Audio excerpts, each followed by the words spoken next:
Yeah.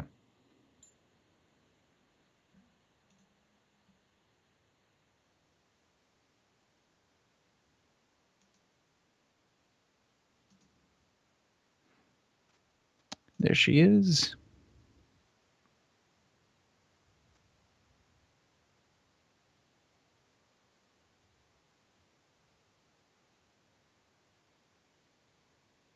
Mm-hmm.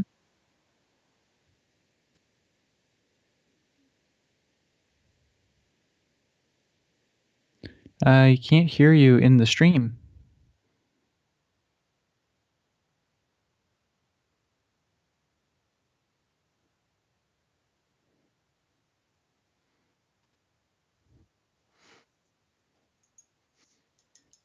Hey, Dr. Drokel. Hey, Brad S.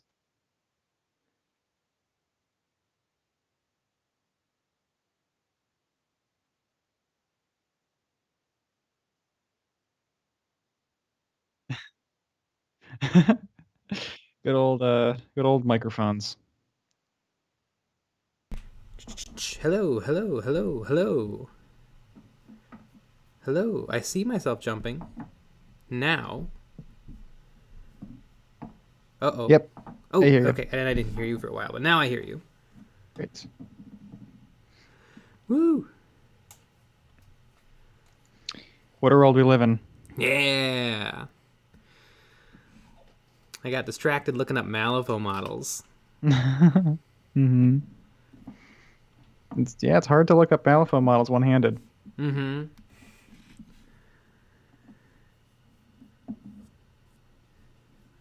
What is it about war games that's so hard to figure out, like, what you're supposed to buy or get or do or...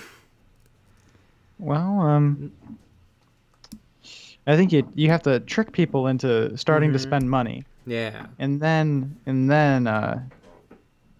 you have to buy the right stuff. Mm-hmm. Because with Monopoly, you just buy Monopoly. And then you're ready true. to rock. But you only ever buy one Monopoly. That's, well, no, because you buy Horseopoly, and you buy Dinopoly, Trumpopoly. Only creeps buy all those. I think you get one regular, and then you can get one fun one, and that's it. Like in our family, we have the regular one, and then we have a Corvette, Corvette version. That's what Monopoly normies say, not true fans. Yeah. True fans know they each play a little differently. Exactly. Dr. Drokel Brett S. Graham Deneen. Art with Ryan. Dr. Drokel again. Trisha Sureen. Craig Durbin. And Dr. Drokel again. Yeah. Doc Drock. Craig Durbin. I joined the stream at a philosophical moment. What is it about war games?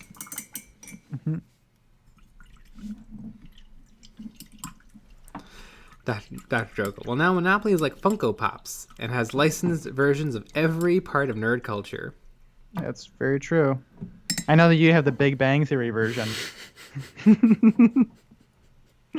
Bazinga. Nice. A friend of mine's mom, that's their favorite show in the world. Oh, yeah? Nick, it's your mom. Oh. I don't think so. Alright, I think I'm going to base coat the base. Wow, base coating the base. Yeah. It's like bread and butter. It just goes together.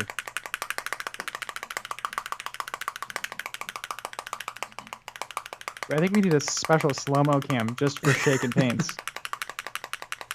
I think that could really add to the pizzazz of our live streams. Monopoly is the original war game. Or maybe just the original game that causes war. That makes sense. Yeah, nothing more dangerous than Monopoly. Sam Pacitti, the weapon looks so cool. Thanks, I worked really hard on it. Still try to get the Necron balls right. But other than that, he's looking pretty good. So you have the base left. What else? What else is left on him? His little dick tabard needs to be copper. Tab. The scarab swarm. A little bit of cleanup, and I guess that's it. Wow.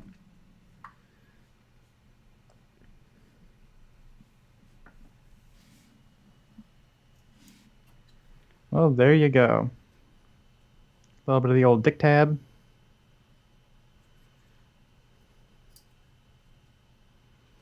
Sam Pasidi. Wow, you actually said my last name right. Amazing! Wow.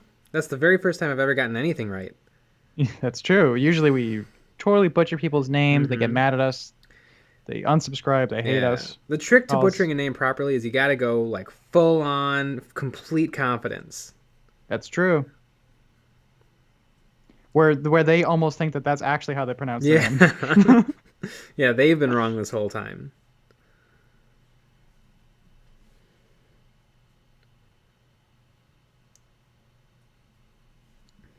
So yeah, it was just a coinky dink. Yeah, my last name is really easy. It's at EonsOfBattle. Yep.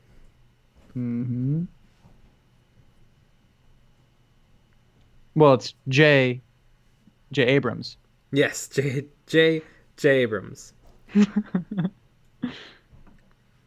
I made one of the best Star Wars movies. You mean everyone would agree? One of the worst Star Wars movies. Everyone on this earth would agree. You mean you destroyed the franchise? Brett S. You guys have yet to get my name right. Shut it, Brett S.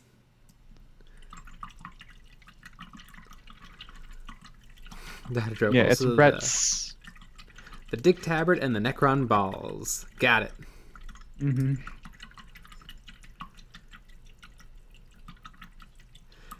Aquino Quinones. Hot take. Tic-tac-toe is a competitive war game.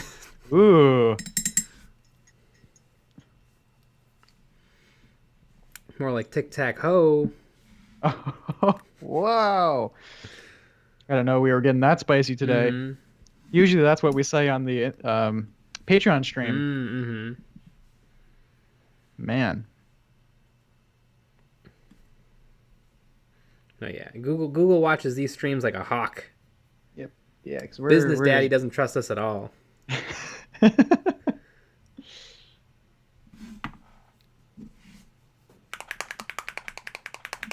Old Business Daddy.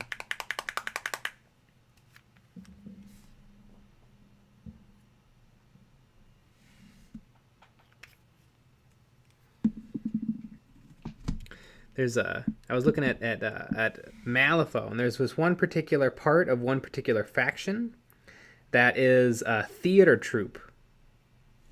Amazing. And what faction is that? Oh God. Awesome. There's a bunch, and it's are they neat looking? I think they're neat looking. Are they hilarious? Are they wearing the masks, the happy masks, and the no, they're like a comedy tragedy. There's a ringleader, like a Barnum and Bailey type. There's like burlesque warrior women. There's mannequins, like killer mannequins. And then like a couple of like freak show attractions. That sounds like a lot of fun. What is that your favorite faction? Is there a faction that you... There's a lot that are so cool. I like all the monsters in the Neverborn. The Neverborn is like conceptual demons, like Cult of Cthulhu stuff. There's the Guild, which is just Victorian people, which is neat.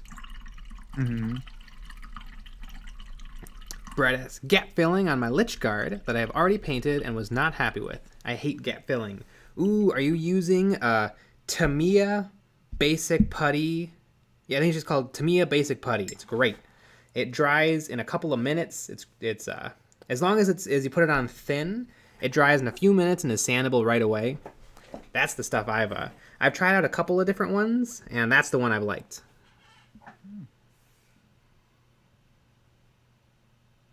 Dr. Jokel.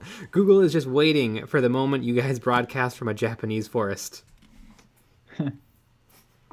We've been close many a time. Mm-hmm. Yeah, all the Malifaux models are really cool. Also, the Gremlins. The Gremlins are great. There's this other unit I've been looking at. It's the Chicken Riders. And it's just Gremlins riding chickens. Amazing.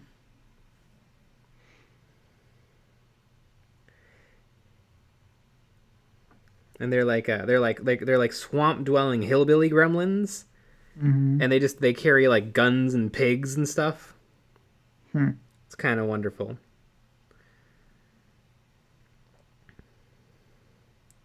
It's kind of tricky because each faction kind of has sub-factions now. Except gremlins. They're all gremlins. You mean Gretchen?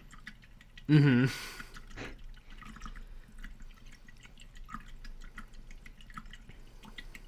Zerg619. Hello, Eons and Nick. Hello, Zerg619.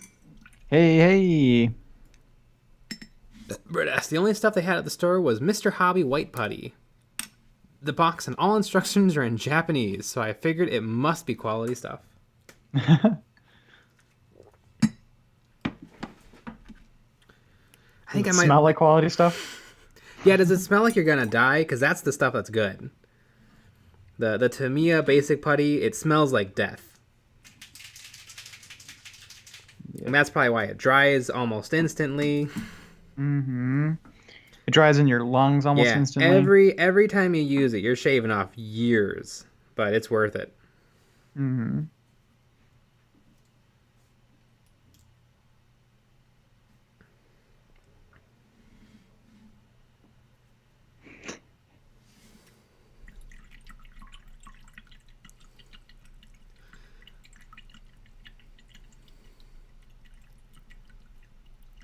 Dr. Jokel, I now want a mini of the vampire lady from Resident Evil 8. Although it wouldn't be too mini, I guess. I don't know. I don't know much about the Resident Evil. I've seen the movies.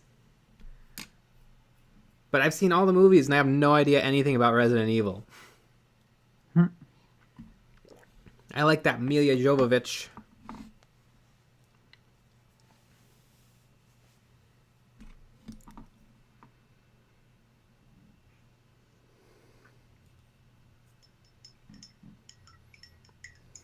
Steam Geeko1, damn, annoyed work kept me from watching these. Dudes looking awesome, definitely gonna go back through the streams.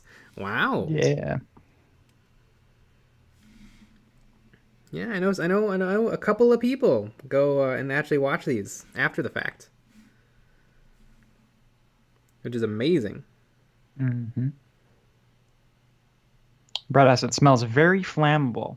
Yeah. Oh yeah, that's the mark of quality. It's also how I judge when my cooking is done.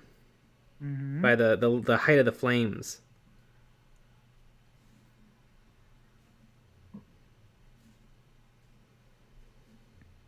You like your toast to be burnt. TK's 3D Prints, hello. Hey. Mondature, howdy guys, how's the new digs? It's neat. Still learning the new space. But hopefully with some more upgrading, it will be amazing, way better than the old one.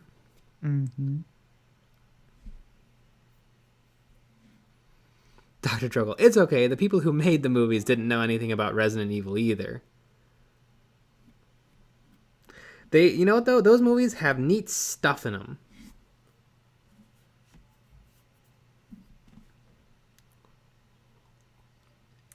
And sometimes a movie can get by on its stuff. Like the prequels. Oh no. Start that back up again.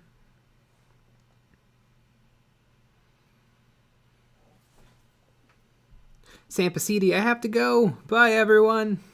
Oh no!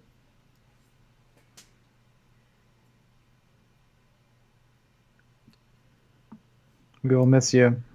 We'll be thinking about you all night, which is a Mm-hmm. little creepy, but that's just how we roll. Montier, the movies are good. They just seem to only use the name Resident Evil, and the plot had nothing to do with the games. That makes sense. The plot seemed to have nothing to do with anything. Why does the Umbrella Corporation still want to do experiments when the whole world has been destroyed? Also, like, why did the Umbrella Corporation build perfect replicas of popular cities around the world, including populating it with cloned people who don't know they're clones, so they could sell a virus bomb? If you can just remake cities and clone people, sell that. Mm-hmm.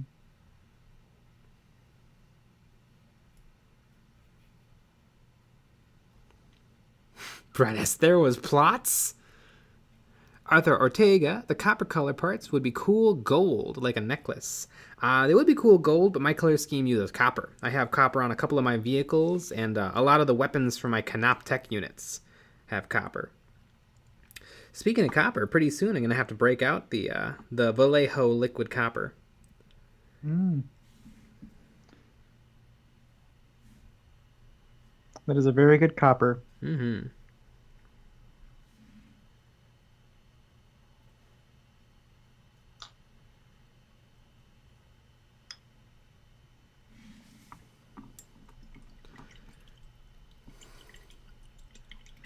Dr. Jokel, J, everybody dead, equal profit. Duh, yes, because dead people can pay their tab. Exactly. Arthur Ortega, are you going to play the new Resident Evil game? I haven't played a new game in ever. I think the newest game I ever played was like FTL, which isn't it like 8 or 9 years old? Mm-hmm. Yes. I think Factorio might be a little newer. Ah, that's true. Although technically I bought it in like early beta. Oh, yeah. So technically it's only like 1 or 2 years old. Mm-hmm. Been playing it a little longer than that, but... I remember when we bought it. Mm-hmm. What a world. I remember playing the heck out of it like Christmas time. Eve. Yep. Simpler time back then. Awful, awful eggnog.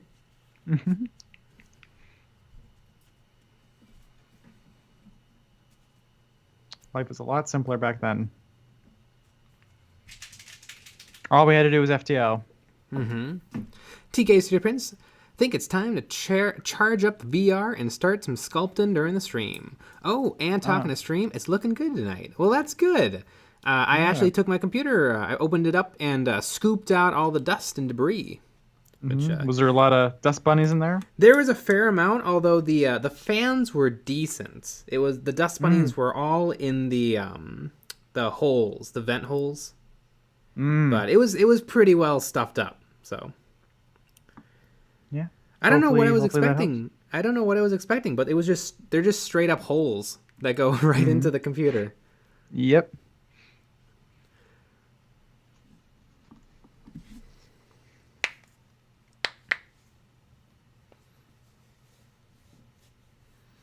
Dr. Drogo, I doubt I'll ever play a new game ever again, since most of them went up to $70. I already waited on most of them to drop in price anyway. It's very true. Yep. $70 is a little much, I would say. It is a little much. I mean, I kind of get it. Like, a game is a lot. It doesn't feel like a lot when you can buy some on Steam for like $3, but... It 100% makes sense that that's how much they are, but no thanks. Like, I don't want to do it. I bought... You know what? I did play a game that was kind of new. When did Call of Duty Modern Warfare 2 come out? Was that like 2005? I bought that game for I think $4, and I think I played like 80 hours of it. So in terms of price per hour, that's an amazing deal. Before Catalina curb stomped my gaming on Mac. Oh, we're sorry that you bought this computer to do certain things. We don't allow computers to do certain things anymore. We hope this is not an inconvenience. Came out 2009, says Doc Rock. Yeah, like brand new.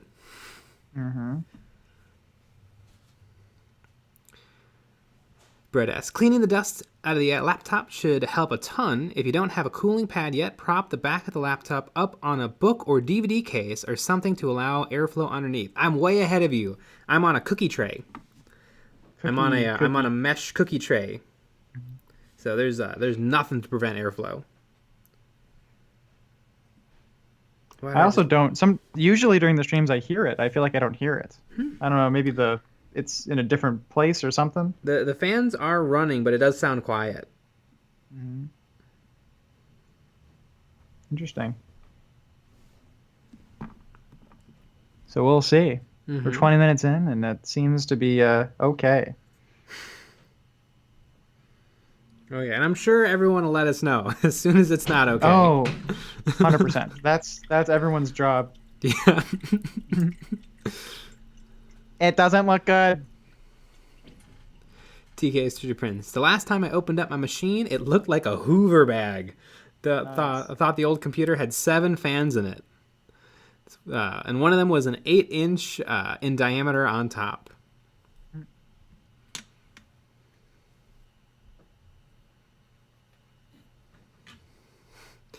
The new PC could do with the cleaning out also. I should not smoke around my computers. Yeah.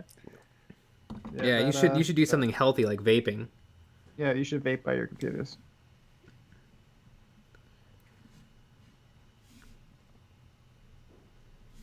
It's just water vapor.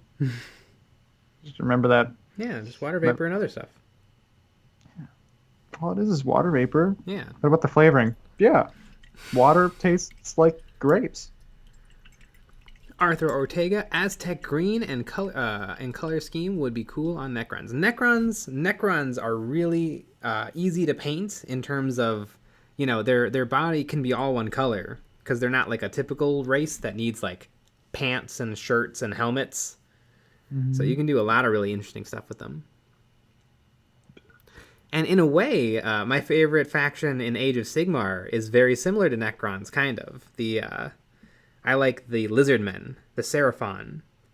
Mm-hmm. Even though they're lizards, not robots. In a way, it's kind of similar. They're very cute. And yeah, they're naked except for their armor. Aren't we all?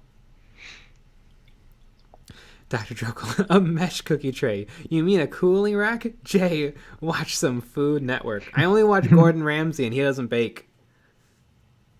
There you go.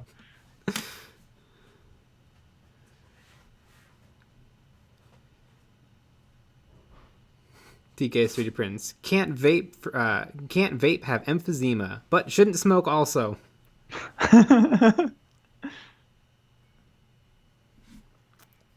Joey Flores. Hey, Joey. Ooh, TK 3D Prints found some great Tyranid models to print.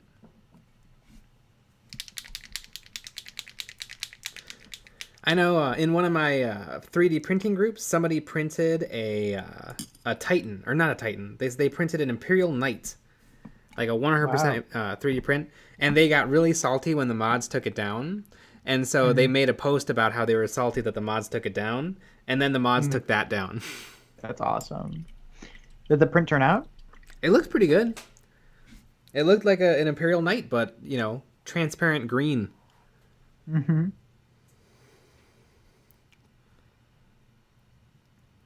So they took it down because you're not supposed to just blatantly copy. Yeah, I think it says in the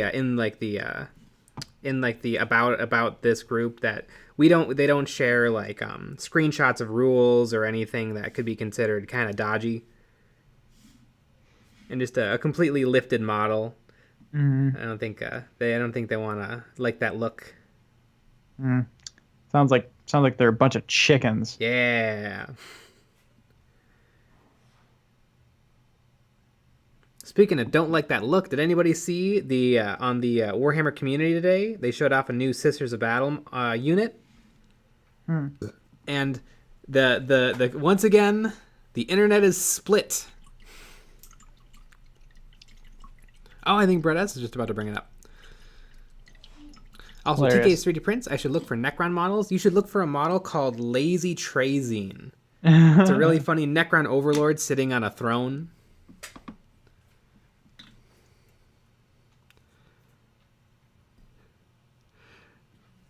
Brandom J painting. J painting? Oh no. Somebody else has another very common name.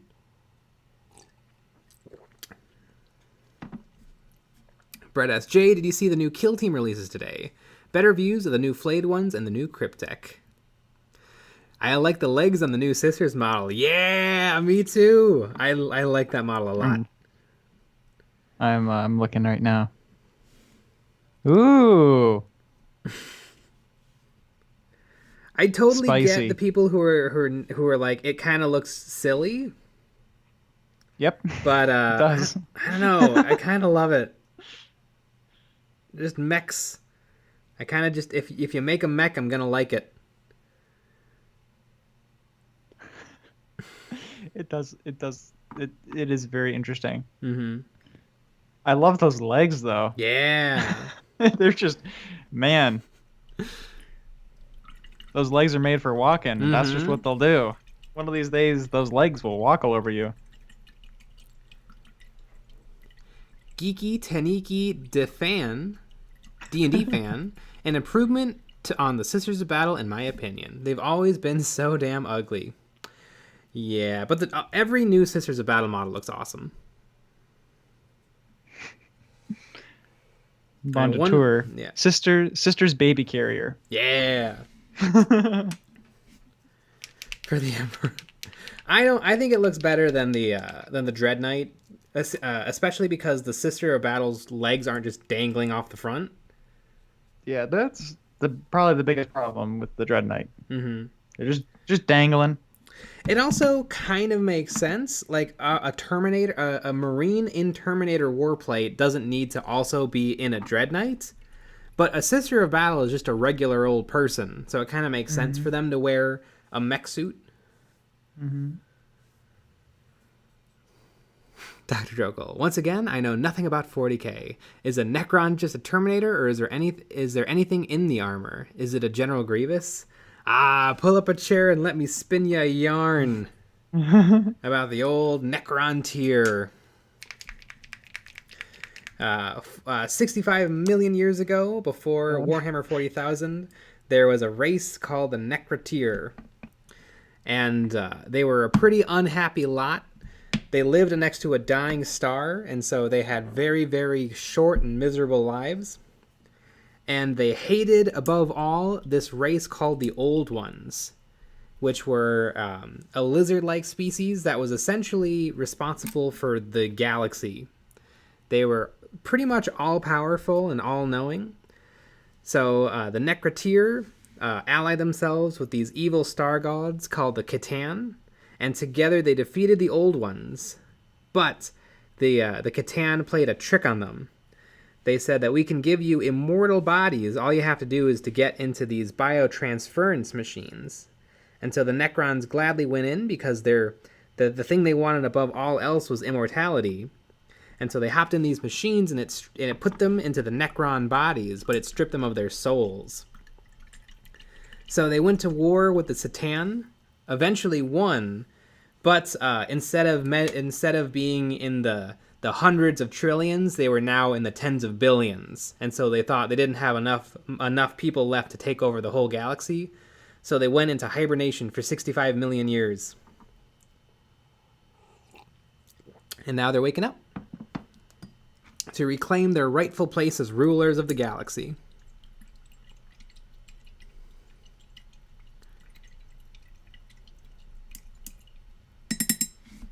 Dr. Trickle, logging out now. Z. Joy Flores. I was hoping that Jay would do a Voldemort impression, to be honest. I wish I could do a Voldemort impression. I could get more views.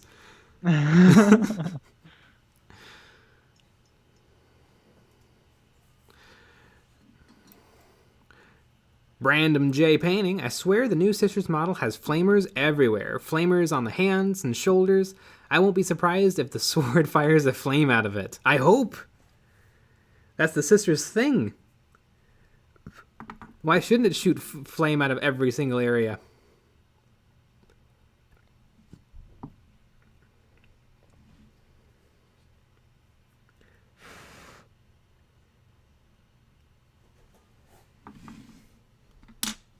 Yeah, I like the Necrons. I think they're neat. I love that they're old beyond anything.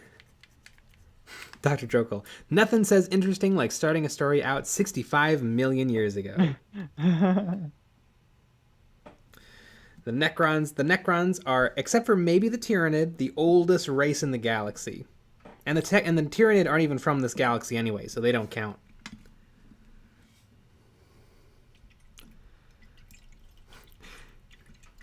Geeky Taniki D&D fan, you could probably get more views with a terrible impression too.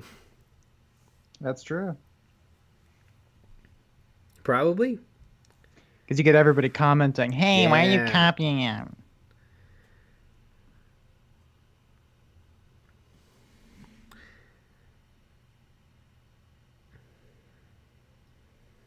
Love me the Necrons. They're so old. They went to war with fate and they won.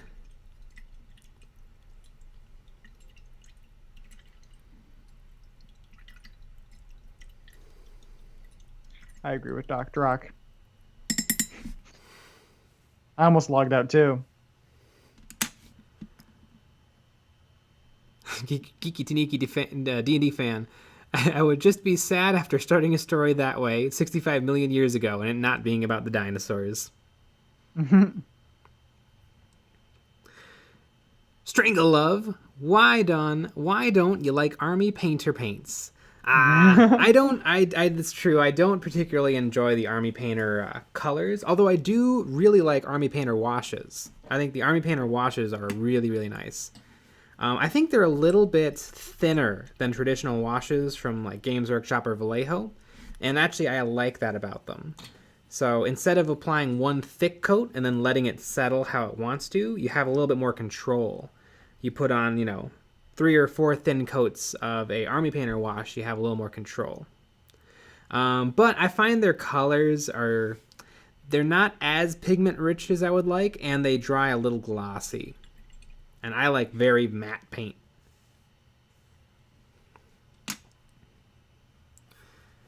Daka Flocka Flame, have you read The Infinite and the Divine? It's basically the movie grumpy old men with undead Egyptian space wizard robots. I have. I'm not done with it. I have about 3 hours left of the audiobook. But I absolutely love it. It's by far my favorite of the 40k books I've listened to. Dr. Trokel. Necrons are so old they enjoy a nice Werther's original and watching Matlock. You're getting Werther's roasted. Original.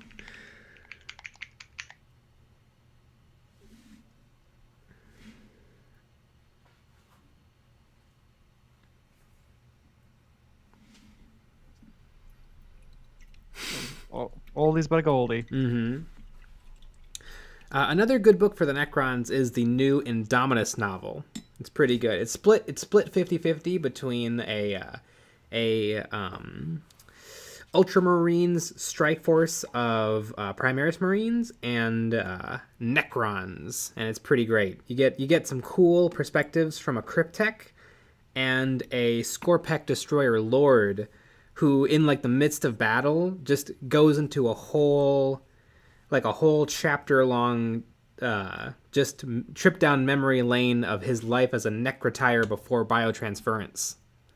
And it's pretty cool.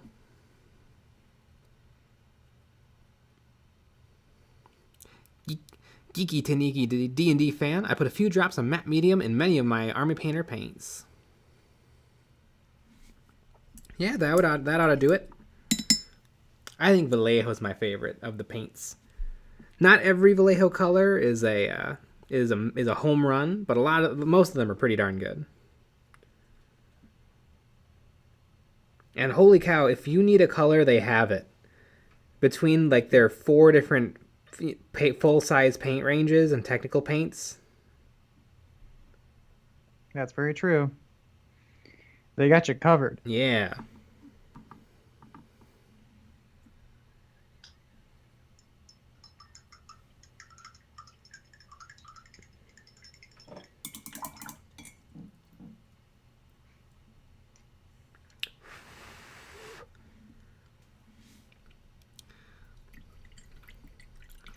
Dark of Flame. I'll have to look for that. I haven't read the Indominus books. I don't know that there's more than one. I got one Indominus audiobook on Audible, and it was pretty good. Hey, Cash S.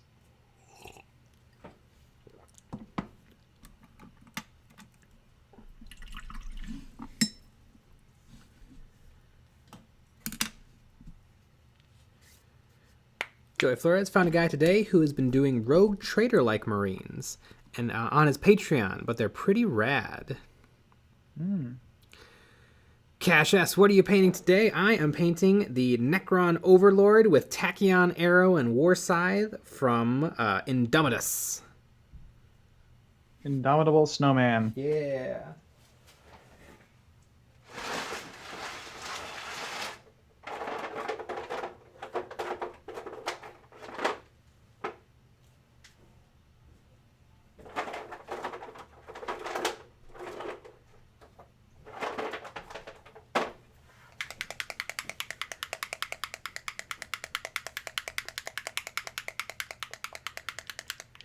Geekery Taniki D&D fan, I picked up Army Painter for my first official mini painting set because of the variety in their mega pack. And their price at the time. I would love a Vallejo paint kit. Army Painter is probably the best bang for your buck army miniature wargaming painting, because their paints are cheap.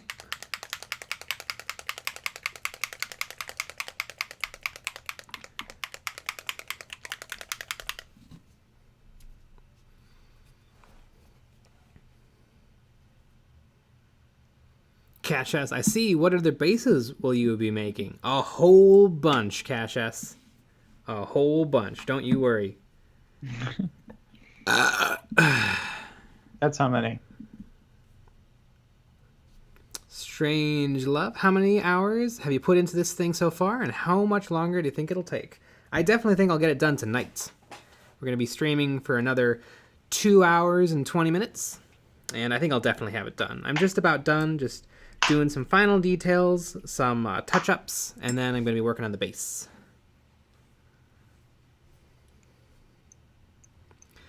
Geeky Tiniki D&D fan, what's your favorite go-to go-to Vallejo color? My favorite is Vallejo Stonewall Gray. It's a game color, and it works its way into pretty much all of my paint jobs. It's a little bit of a light gray, and it's really pigment saturated color, so it mixes really well with other colors.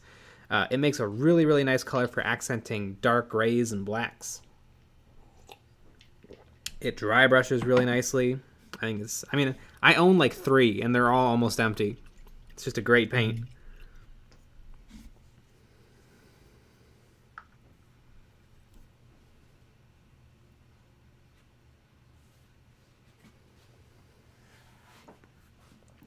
Doom's Lair.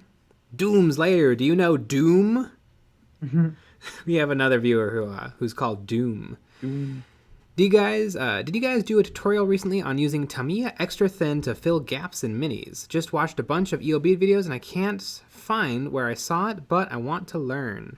I don't know about using it to fill gaps, but if you was it in 9 Hobby Tools, or was it in the glue video? Or not the glue video, but the how to base your minis video? It's in both. It's in both. It's in 2 videos. It's in 2 videos, I believe. If you take Tamiya Extra Thin cement, plastic cement, and then you put in a bunch of sprue, it'll melt down and become kind of a paste. I still wouldn't use it to fill gaps, but it's the perfect glue to use for for imperfect plastic connections. So if you're doing a lot of kit bashing and you don't have a perfect seam, it's a really good glue to use because it'll sort of fill gaps. The only problem is it takes a very long time to dry. For filling gaps, I would definitely say there's a product called Tamiya Basic Putty, and that's what I like to use. It dries very quickly. It's sandable. But I would definitely say in everyone's hobby toolbox, they should have Tamiya Thin Cement and then Tamiya Thin Cement with a bunch of sprue in it.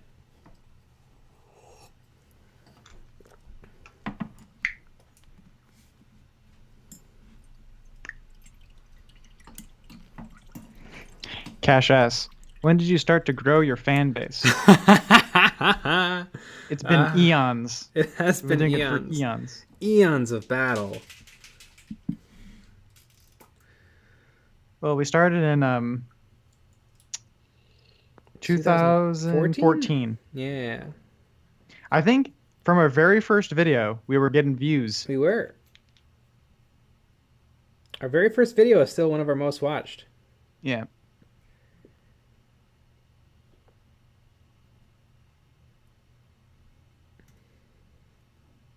Do you want to field this one? I'm edge highlighting. Joey Flores. By the way, Jay, I liked the white of your Necrons. So Yeah. smooth.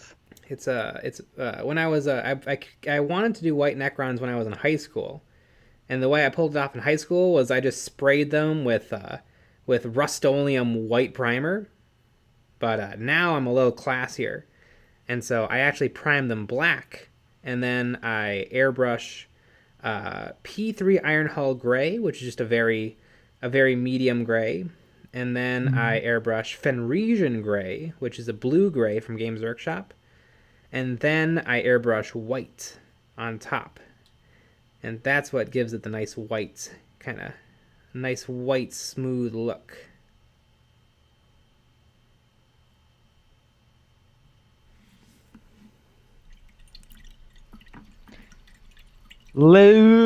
Lax. Question: are you super short or just sitting on a stool? Jay is actually a miniature.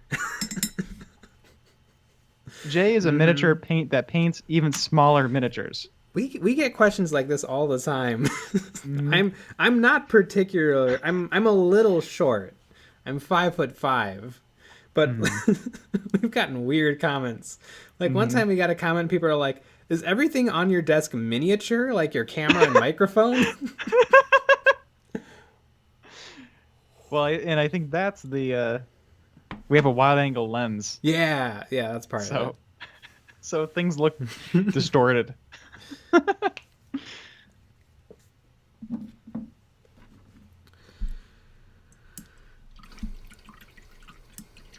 TK City Prince, remember folks, show your support and click the thumbs up or down. And if you're new to the channel, think about subscribing or joining the Patreon. Link is in the description.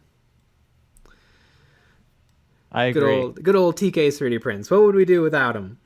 Exactly. We would do no self-promotion without him. Yeah. Also, speaking of Patreon, if you want to vote for the next model that we are painting on stream, well, I get to also be here for it. We have a poll out on our Patreon right now. That is true. Yeah, our patrons are the ones who decide what I paint. And this model is going to be done tonight.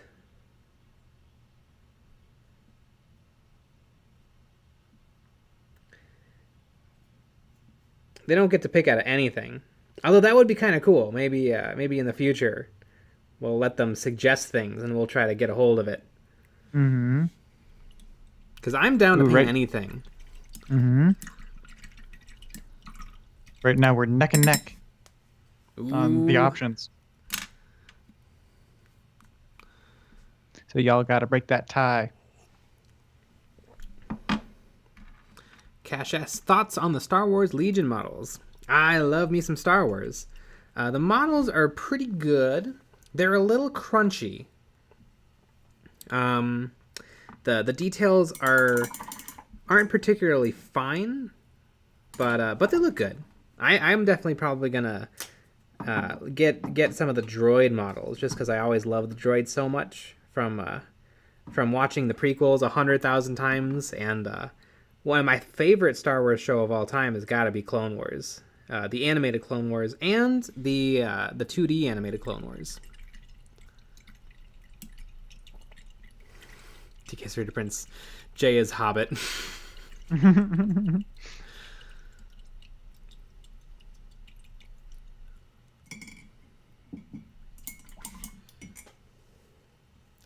Strange Love, when should you paint in sub-assemblies versus fully glued? I would say sub-assembly when you think that the model is not going to allow you to get your brush into areas that you think you'll need.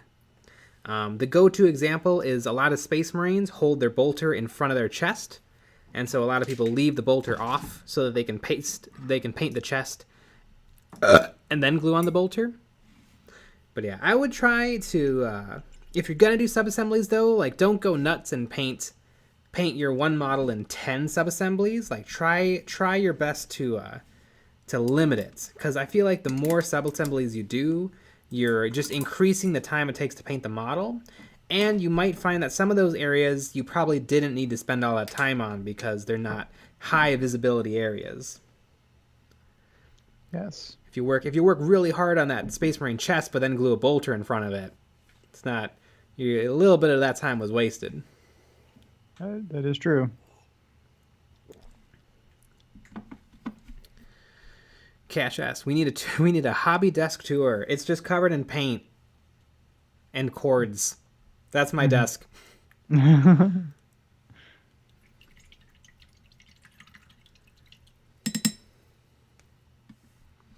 TK's 3D prints. I'm old school. Used to paint metal models. Most of them don't come in parts. I've tried to paint plastic in parts, but I find it hard. Thought I'd have some... though I have some great paint jobs done as parts. I saw someone do how to paint an orc boy, everything separately, and then put it together, and that seemed insane to me.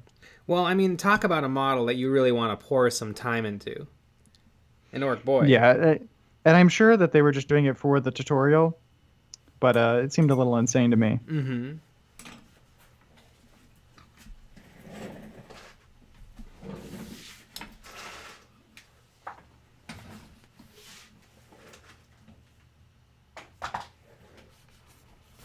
So I just feel like you probably shouldn't teach that way, just because that's not how you're going to be doing it. Like maybe a knob? A knob I could see doing sub-assemblies. Definitely like a war boss. Mm-hmm.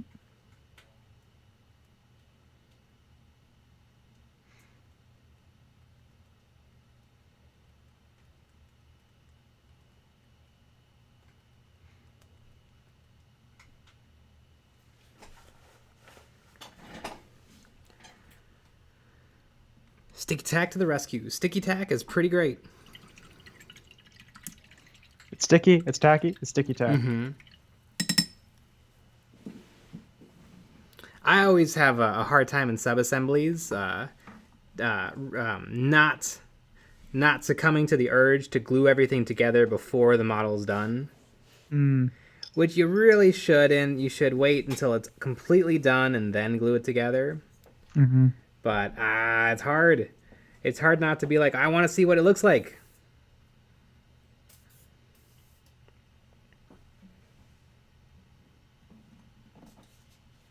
So then I glue it together, but I apply a little bit too much force, and so I rub off a little bit of paint, and then I have to fix it.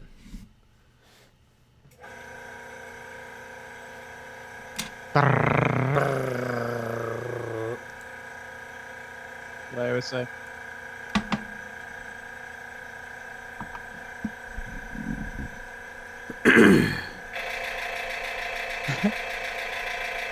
Wow. Oh, it's doing that. Yep. That's always good. You always wanted to be doing that. It'll be over in 5, 4, 3, 2, 1, and a half, and a quarter, and an eighth. There we go. Yeah. Nailed it. Yep. Duck a Fluck a Flame. I have a hard time deciding if I love or hate all the details on Orc Boys. Yeah. I agree. There's a lot of little parts on them. Then there's a lot of stuff to paint. And it's one of those things. You could do, you paint the screen, you paint the skin, you paint the pants, you give it a wash, you paint the gun, and that's it. Yeah. Or it could be like you detail everything, every single part's a different color. It's hard. It's hard to. There's a lot you can do with them.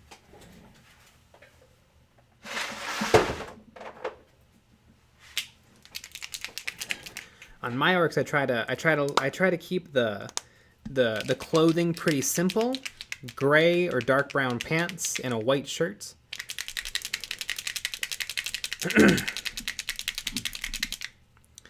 But on the skin, I go hard. Every single orc I paint gets its own skin recipe. I'm sure at this point I've done a couple of repeats because I've painted about 40 of them. But I switch it up for every boy.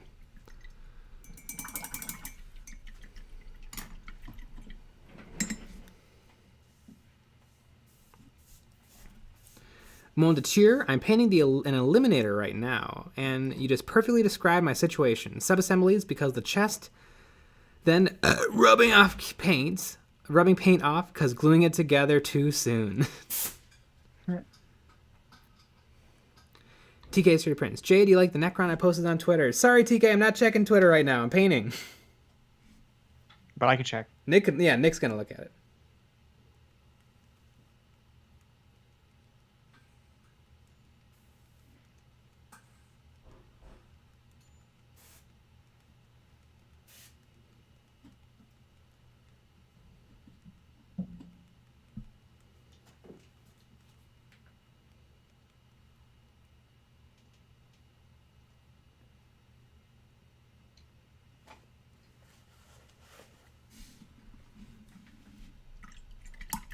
Geeky Taniki D&D fan, do you have a tiny elf-sized tractor? I do. It's this compressor. I don't know what's wrong with it. It seems like every like 10th time I run it, it goes through this weird cycling at the end of its fill-up stage, where it just makes all the noise in the world. But what are you gonna do? It gets the job done.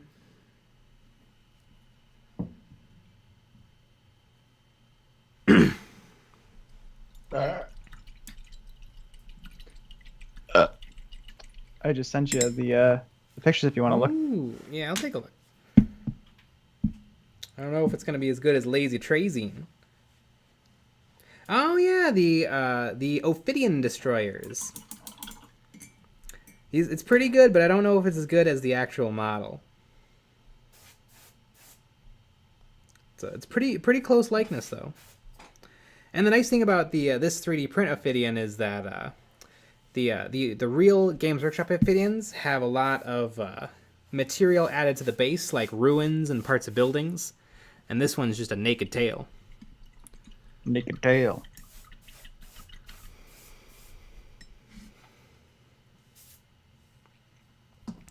TK Studio Prints. I like to keep my orcs and goblins with earth dull colors and more dirty greens for the skin. Although 99% of my orcs and gobs are for D&D. Geekery Taniki D&D fan, have you done any Raging Heroes minis? I bought Lilgrith as my first from them. A mess to clean up, but after prep and prime, she's looking awesome. I see their models all the time. I think I might be following them on Facebook, but never pulled the trigger on anything. I'd really like one of their little hippos. They have this little hippo mascot. I'd definitely like to pick that up.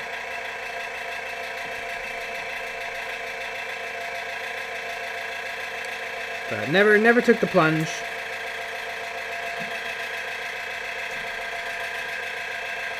Yep.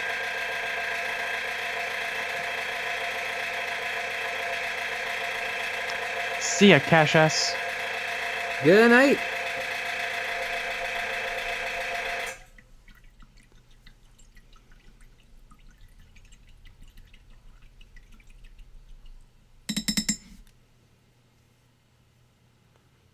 It's interesting, geeky Taniki D&E fan. Have I done a mess to clean up? So was there a lot of flashing or bubbles, or what was the cleanup like?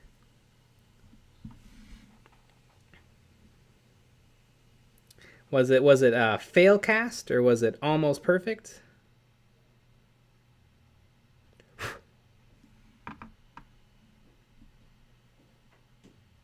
Fail cast.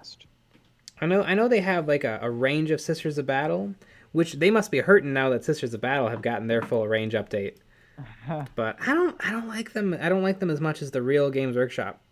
I think unlike companies like War Games Exclusive, I think they went a little too hard with making it their own intellectual property and being like a legit company instead of just ripping off.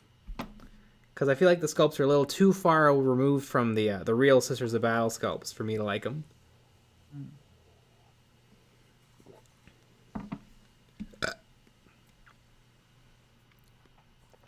Geeky Deneeky Deenie fan. The mascots are some of my favorites, and the Lust Elves are really cool too. Oh, I'm sure the Lust Elves are cool. I bet the Lust Elves have a lot to like about them.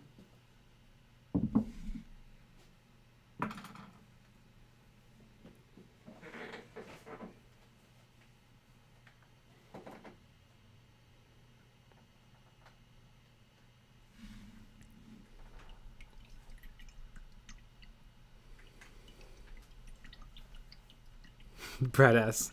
Good lord, Jay. I don't think the pump has anything to do with having a tank on it. It sounds like it's trying to die. I know, Brett S. I don't know what's wrong with it. It only does it very occasionally. Does it do its death rattle cycle? I think it must have something to do with like the air pressure or something. Because it seems to be completely random. Geeky Sneaky DD fan. Quite a bit of flashing, but very thin and easy to remove. Just took more time than anticipated, no bubbles. Oh, that's good. So it's better than Finecast. I recently got a Finecast. Yeah, I recently got a Finecast I was very unhappy with. But there's nothing wrong with it, so I can't return it. I got a NECRON Stormlord. And Orcon the Diviner. I forget the name of the Stormlord, but it's a Necron Overlord, and they put gates everywhere on this mini. They put it like on top of details and in between every single little rib cage. Super annoying. It's gonna take a good amount of time to get that thing ready to paint. And you're actually writing a letter to your lawyer right now. Mm-hmm. You're getting a civil suit underway. I mean, they could send me 10 of them. They're all going to look exactly the same. Because there's nothing wrong with the cast. It's just the way they decided to cast it. Mm-hmm. I bought a lot of Finecast over the years, and it's definitely the worst one I've gotten.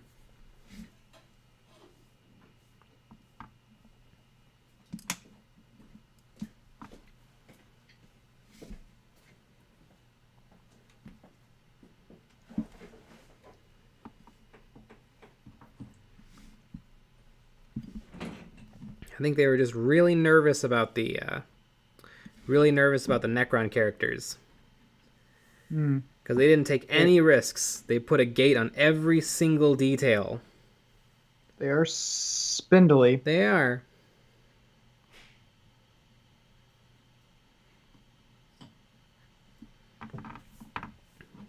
I think it's probably fine that Games Workshop is moving away from resin.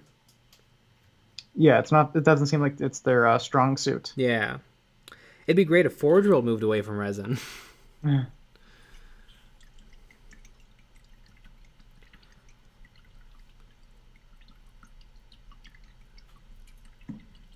You Yax or Lulax. What is your least favorite model to paint, Jay and Nick? For me, one model was just a bummer to paint. I don't know. I really do enjoy painting. I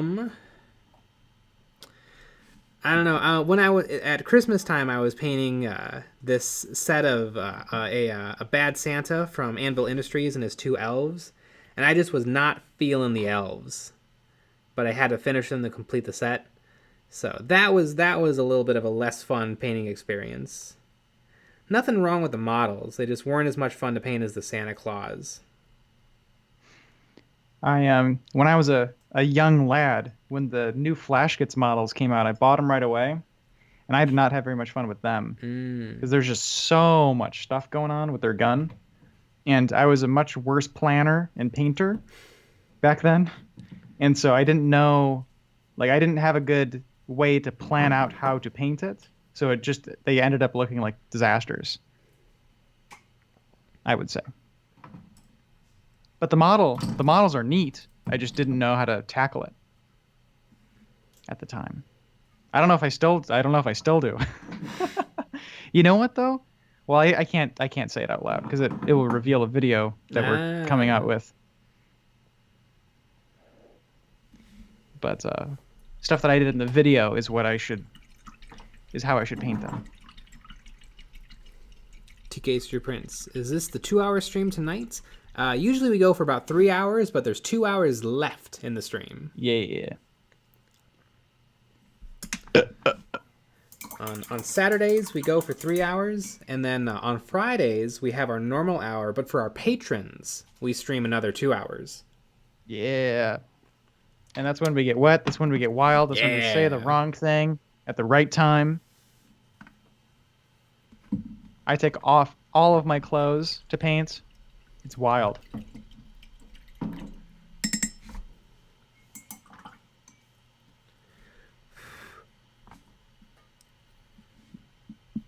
You can even hear me paint naked.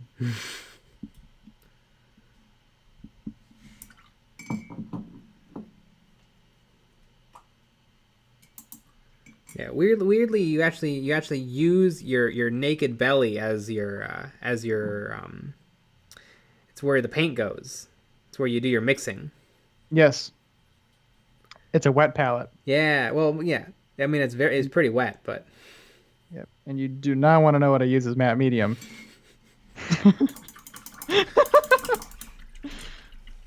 And that is some of the kind of content that you can get on our Patreon only streams. We just wanted to give you a little bit of a taste right now. Doomslayer. How big is this boy versus an intercessor? He's probably one head taller than an intercessor. He's got a fair bit more mass to him, though. He's a big boy. Mm-hmm. Zerg619. Paint me like one of your French miniatures? Joey Flores. Clearly, we know what Nick is using for a brush. Geekery Taniki D&D fan. Using your belly button as a palette? No, that's the water cup.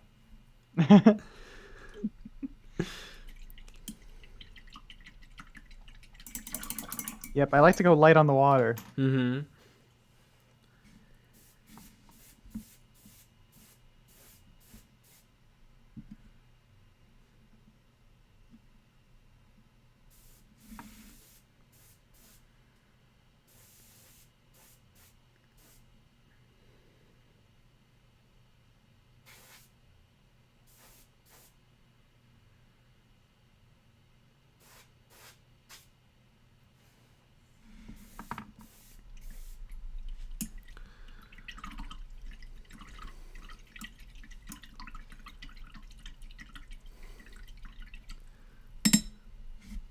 TK Street Prince, going into VR. Can't watch you in there as I sculpt, but I can type.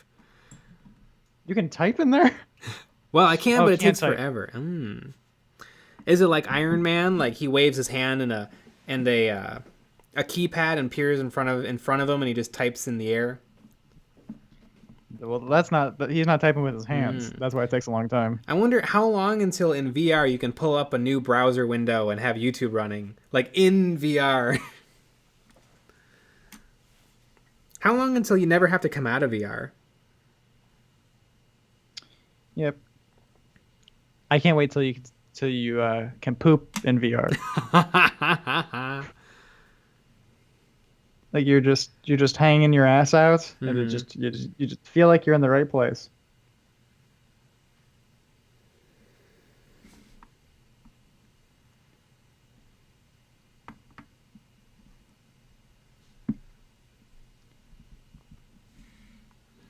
Man, I would love to try out the 3D sculpting in VR, like Jazza's video about he sculpted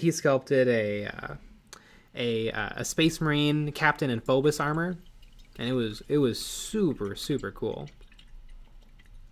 And Jazza goes like a monster when he's like really dedicated to a project. I'm sure that sculpting job probably took him like 300 hours. Mm-hmm. There was, I forget which video it was, but he was 3D printing himself a chainmail shirt. And in that video, he like changes his shirt like 4 times because he was just sweating so hard from the Australian heat and from ripping the 3D prints off of the support material. Mm. Yeah, Jazz is a legend.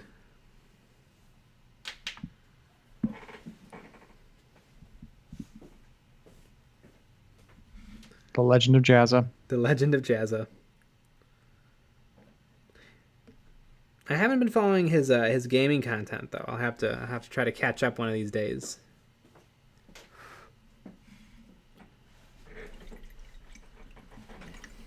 TK Series Prints. I use the same program as Jazza. Mm. TK Series Prints. I just made mail shirt from metal, old school. TK Studio Prints. I do that already, Jay. I watch you in VR as I'm sculpting. Yeah.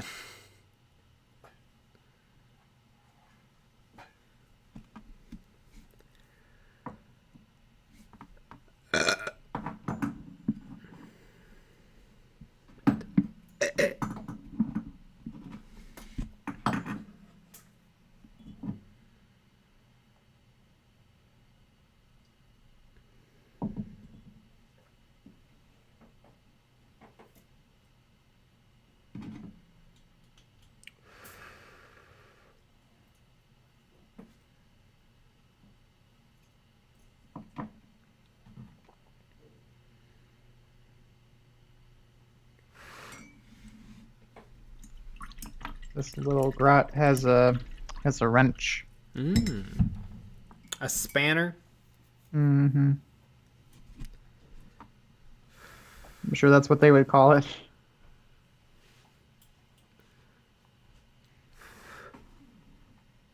It's true because the orcs are essentially just soccer hooligans. Mm-hmm. Aren't we all? Yeah. Baltimore has a lovely video on the orcs. And he has a wonderful theory on why the orcs are the way they are, even though they started out as the great and powerful Krork. If anyone likes lore channels and they're not watching Baltimore, they should check him out. He is quality. His for every lore video, he actually writes a little story in universe. And those are usually the best parts.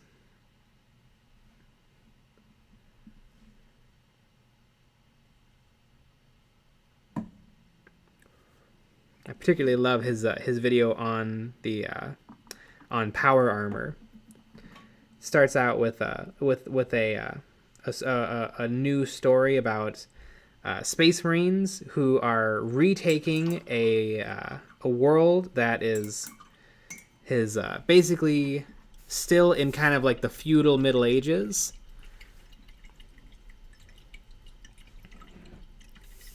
And so right before the Space Marines just annihilate the entire army, one Space Marine says, "Here, let me try." And he wanders up through you know, thousands and thousands of feudal soldiers with original wheel-lock muskets and stuff. And he just walks up to the other commanding officer and shows them an iPad with pictures of the Tyranids and the orcs. And he just tells them, "So this is what's up. Are you in?" So it's very good. Joey Flores. Baltimore, Luton, amateurs compared to Outer Circle. Outer Circle doesn't do lore videos. I don't even know if Outer Circle does videos anymore. I haven't heard anything from them in a while. Oh yeah. I think. Well, you know what? They'll probably post today because of that Sister of Battle model. Ah, yes. Because some people are of the opinion that it's not 40k enough. And then I would say it definitely is. I would definitely say it's 40k too. Yeah, I mean, it's definitely 40k. Mm-hmm. You can maybe say that it's weirdly proportional. Yeah. Or the proportions are a little weird. Got some long ass legs. Mm-hmm. But that's a very 40k model if I've ever seen one before. Like if somebody was like, "What is the art style of 40k?" I'd send them that model. That's true. That's very true. Don't call me Shirley. Best lore videos are from Major Kill. Oh, Major Kill. The tricky thing about Major Kill is you kind of have to already be aware of the lore, because he makes so many jokes that kind of require you to know the lore.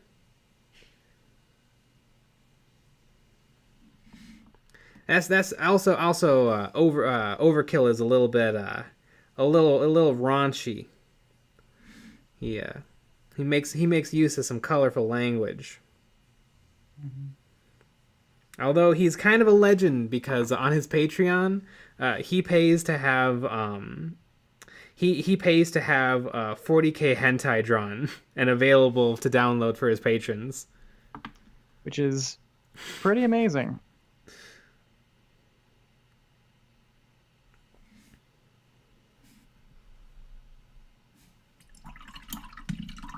Yeah, I can't say I'm a big fan of Major Kill, but I got a little respect for him, especially since he put out a video ranking the YouTube the 40k YouTubers on YouTube, and he called out some people, and it was pretty ballsy.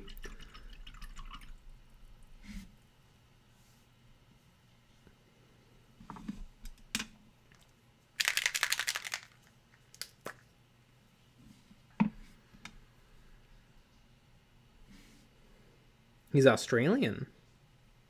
Isn't everyone? I know, right?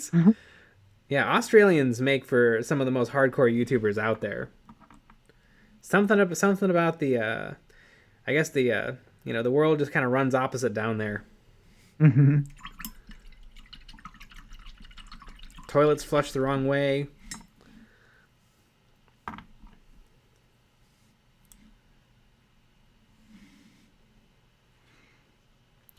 Is there like not a lot to do? I don't know. I mean, I think they're dodging deadly spiders and snakes, and trying not to pick a fight with kangaroos. But other than that, I guess they don't have a lot going on. Oh my gosh.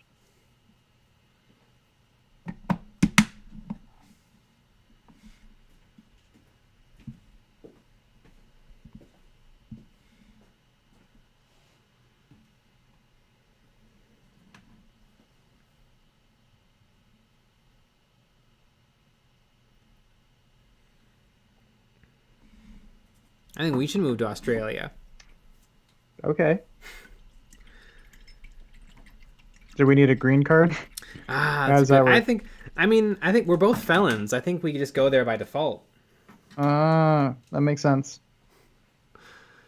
Don't call me Shirley. Don't go in the ocean either. Great white sharks.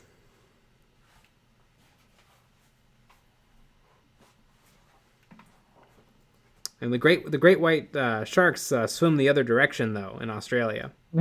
They swim away from you. Yeah.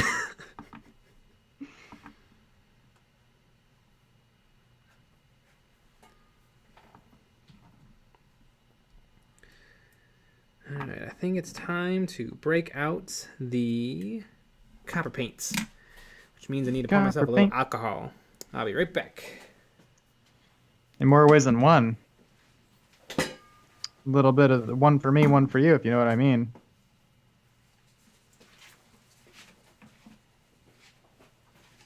Now I got a little bit of the old Gretchy to paints.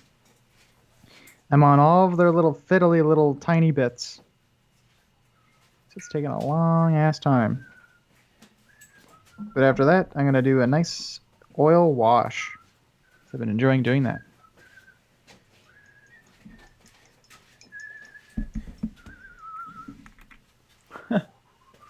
So how's the secret kill teams? Well, because of the video that you know that it's coming out because you're part of the Patreon, we have not. Yeah, I don't think we've even touched our secret kill teams as of late.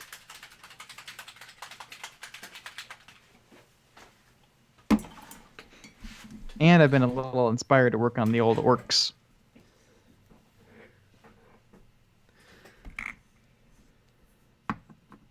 But I'll have to jump back in it.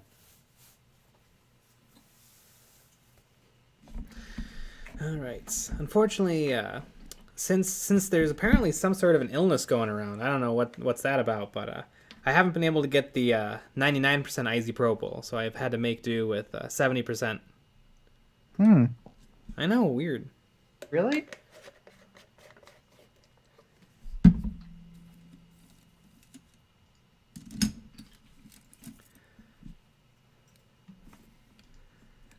I can order you some right now. Ah. From Amzam? Yep. I saw, the last time I checked, which was quite a while ago, I could buy a 4-pack, but it was kind of expensive.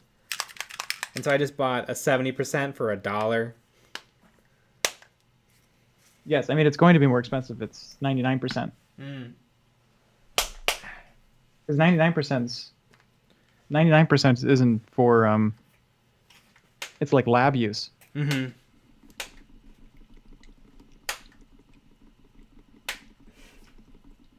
Medical grade. Mm-hmm. I think 91 works too, but they only had 71% in the store. Well, that's just rude. Hold on, I need a wrench or something. This child-proof lock is it's too much. Keeping you out. Yep. I have that problem too.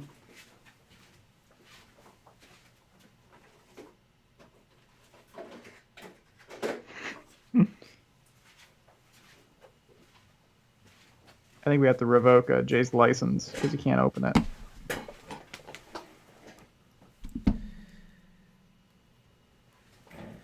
If I could give Vallejo a note, I would say this type of cap does not work very well for their liquid gold range because it's so thin.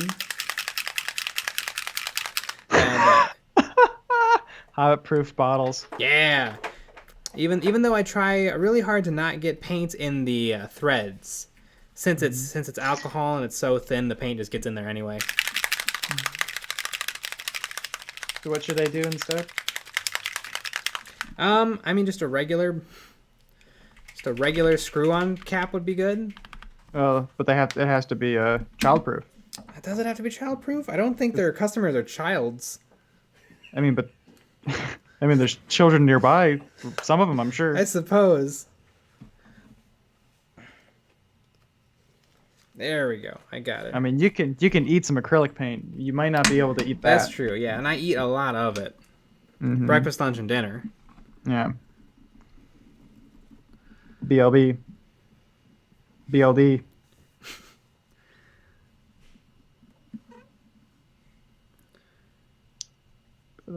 There we go. I'm sure it saved one kid, and that's enough. Yeah. I know you're not for saving the kids. It was a minor inconvenience to me, so I think that they should stop it. I think the kid should die. Mm-hmm. You know, who are we really protecting? You know, was that kid worth it? I'm sure that was a bad kid. Well, that kid was gonna grow up to be president. President of what? I don't know, book club? Yeah. You know how few people grow up to be president? Mm-hmm. Very few.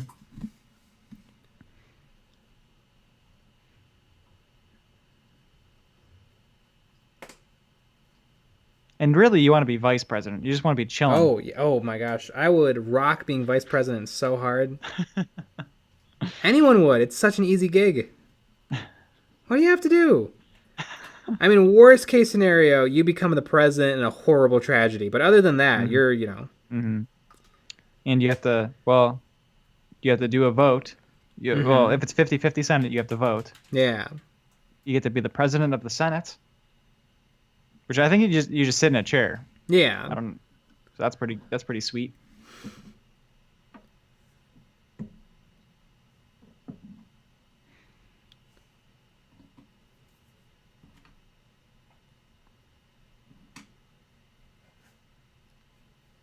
I think you should run for vice president. Yeah. Not even for real, like not president, for real president, vice president. Mm-hmm. Yeah, we need to make campaign videos for my vice presidential run. I don't want the real responsibility. Mm-hmm. But I'll take some. I'll sit around. Yeah. So the president makes 400,000. What does the vice president make? I don't know. I like to think they make like $40,000.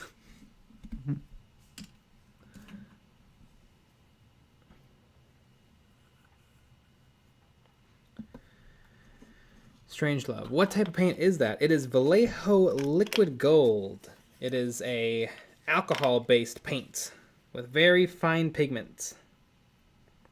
It is synthetic resin and metallic pigment paint, according to the label. Their liquid gold range is really, really nice. Yeah, it's a little finicky though. Reading the bottom, it's a permanent color. Reading the bottle, permanent colors for all surfaces. Shake well, dilute with alcohol, and the metal pigments will rust on contact with water. Which is very true. I applied this to models because I wanted the sheen. I didn't want to lose any of the sheen by applying a varnish. So I varnished my model and then applied my metallic. And it actually did oxidize with the air after a couple of years. So you do need to it's definitely a little bit less user friendly than your average metallic paint. But they are very, very shiny and they dry very smooth. Their copper is a little bit less reflective, but their silvers and golds are pretty darn close to chrome, especially if you apply them over a glossy surface.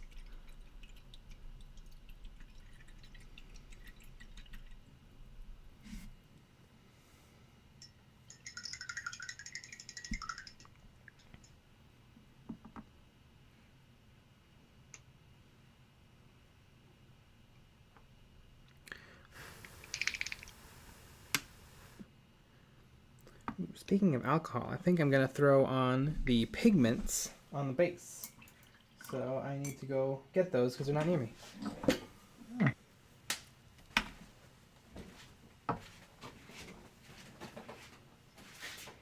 Half a year's worth of vacation days to watch someone else stress out? Yes, please. That's true.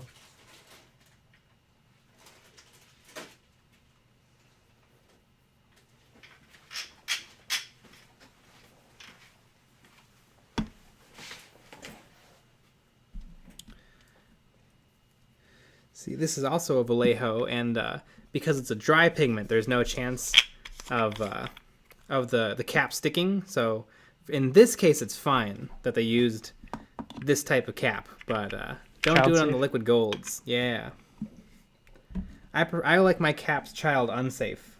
Mm-hmm.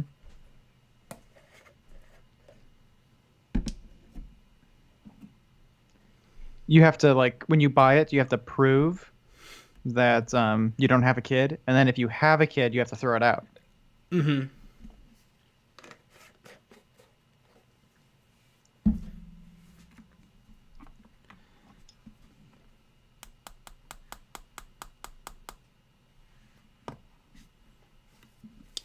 That's probably a little much alcohol still, even though I poured a little out.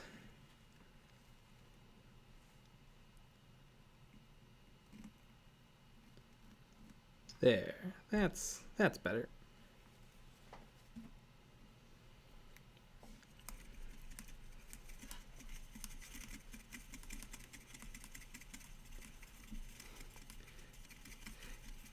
Geeky, sneaky D&D fan. How does pigment bond if it's dry?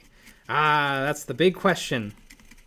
Usually, if you apply it with a little bit of force and it stays stuck. It's kind of like makeup. Like makeup doesn't just fall off. But if you're really, going hard on the model, you might rub off a little bit. For this first layer, I'm applying it wet, and then it's going to dry. And then I'll wipe a little bit off, probably with a paper towel, and then see how it looks. And if I want to apply it a little thicker or thinner anywhere, I'll do my corrections. You can put a very light coat of matte varnish on top of this to help set your pigments in place. And some people say if you put your pigments where you want them and then dab on a little bit of alcohol, that'll also seal the pigments in place. And that works, but it's not perfect. Really, unless you're going really, really hard on the pigments, I think they should stay put.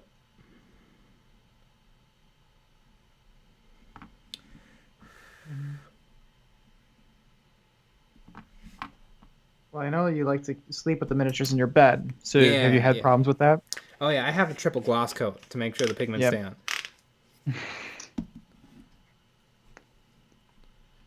That makes sense.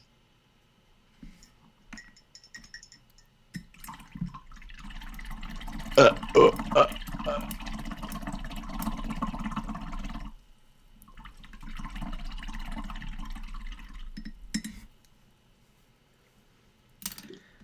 right. What's next? Paint the scarab swarm. Scarab swarms. I like the scarab swarms. Scarab swarms. Now that the new Indominus models are out, it really kind of makes the old 4th and 5th edition scarab swarms look pretty bad. Yes. But to be fair, most old models don't age gracefully always. Although the oldest scarab swarms look amazing. They do. They do. There's only 2 though. Mm-hmm. Not quite a swarm, but Mm-hmm. they do kind of look fun. They're boxy robot spiders. Mm-hmm.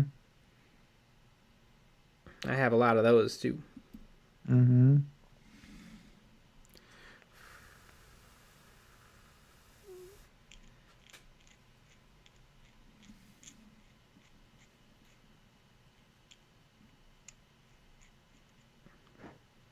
I've got quite the collection of NECRON codexes, and I've been going through them. And the original NECRON codex for I believe 3rd edition 40k is really fun because there's only like 10 models in the whole NECRON range. And even then, they knew that the flying stands were atrocious because in every picture of a unit with a flying stand, they actually did something really sneaky and they poured sand on top of the flying stand base so it didn't show up in the photo. Huh. So even then, they knew that it was horrible. They were covering up their crimes. Mm-hmm. They're war crimes. Yeah. Duck a fuck a flame. I've got to go to a bonfire. Bye. Bye. That sounds like fun. I want to Yeah, come. can we go? We'll end the stream right now.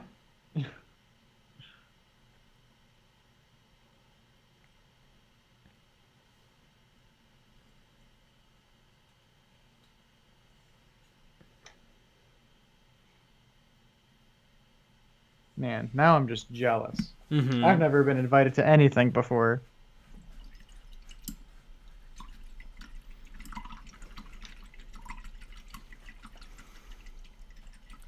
Geeky, sneaky, D&D fan. Clever trick with the sand. Ooh, what did I do with the sand? The Games Workshop covering the thing with stand. Is that what they're referring to? I don't know. I mean, that's what I'm assuming. This guy is kind of up on a sculpted plastic model, and I covered it up with cork and sand. Duck a fleck of flame. Fly to Alaska. Ah! It'll be going on for a few hours. Can probably get there in time. Alaska's rather far away. Joy Flores. I'll invite you to my bonfire, but first tell me what is a bon and how do I light it? Brett asks, speaking of flying stands, Games Workshop has changed the large flying stand. They're no longer the big X thing. They are bigger versions of the swoosh stand with a detachable X on top. Oh, that's neat. Are they doing that across the board or only in really, really new release models? Although I can't remember the last time a flyer was released. But that's good. That gigantic S is ridiculous. It could hold up a toddler. Like, what's with the teeny, teeny, tiny flying stands for models that break if you look at them? But then, if for your airplane that weighs an ounce, it could hold up 45 pounds. Mm-hmm. Brett asks, my Night Scythe has it. I'll have to look into this. I will have to look into this. I'll order a couple if they look good and they're decent. Because, yeah, the X thing is horrendous.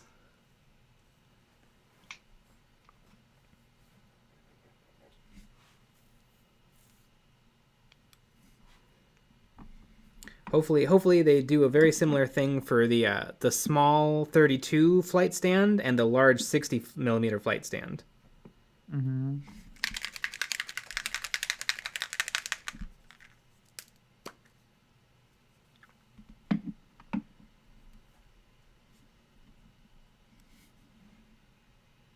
That is very interesting. Mm-hmm. Yeah, I mean, they knew it was trash. Yep. They certainly did.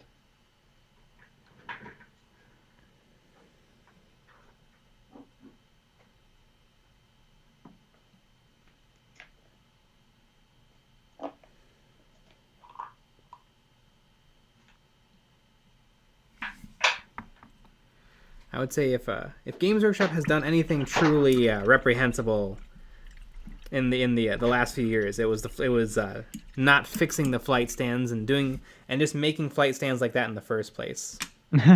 Although the new swoosh, the new thin clear rod swoosh is also pretty bad. It's very, very breakable. Mm-hmm. Just make it a single clear acrylic tube that just goes up into the model. No swoosh needed. No perfect slots needed.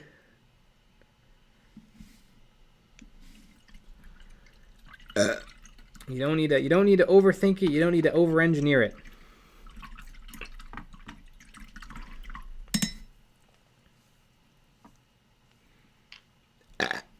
But it's fun to over-engineer. Mm-hmm.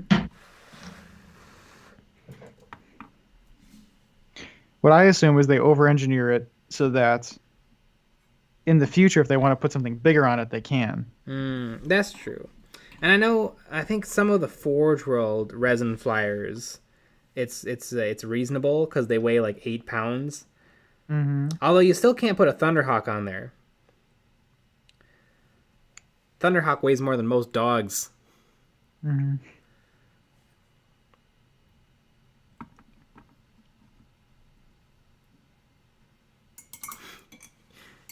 Yes, GW, plastic enema for all flight minis.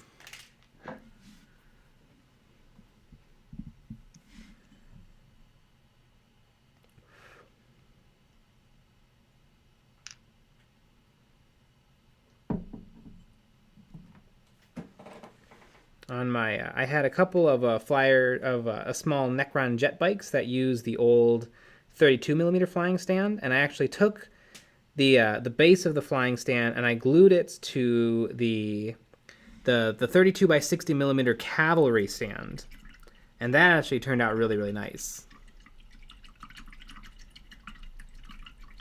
Gives you a little bit more room to play with. Just overall looks a little nicer, a little cleaner. I like when there's no model overhanging the base. I think it makes for a much better play experience. Mm-hmm. You don't pick up a model and knock down 3 other ones.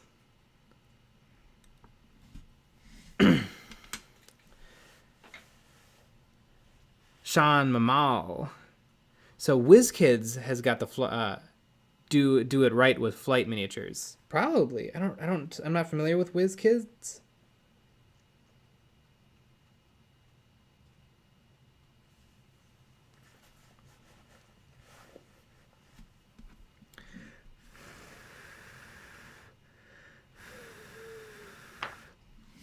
Giving it a good old-fashioned blow. Mm-hmm.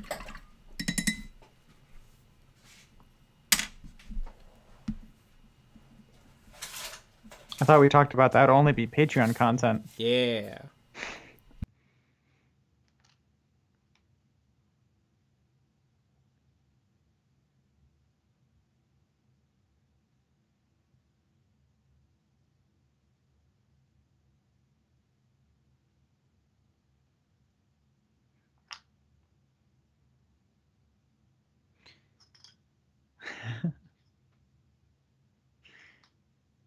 Going to town. Getting all that paint dry.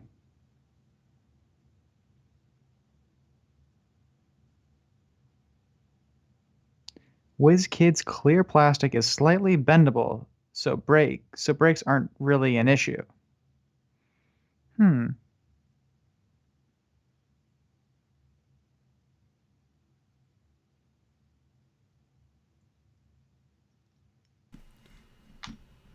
I don't know. Ooh, slightly bendable clear plastic? That's pretty neat.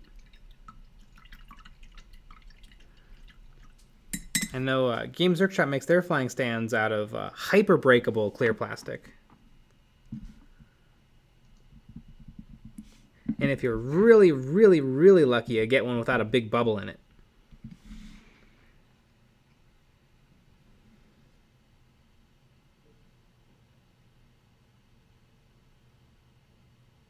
If you're really, really nice. Mm-hmm.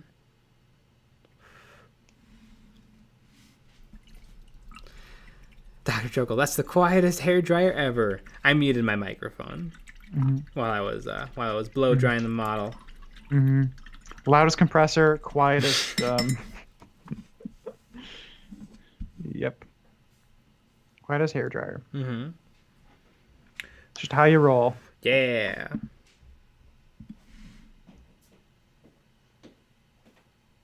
Where you put this drill bits?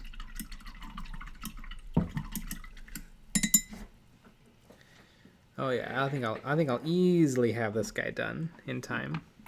I think my favorite part of the model is so far his tachyon arrow, which is a super cool one-use weapon for the Necrons, for the discerning Necron Overlord. I don't have a copy of the 9th edition Codex yet, but I can't wait to see what its stat line is, because I really like the high risk, high reward weapons. I think it's just fun. I like overcharging plasma. I like one-time use grenades.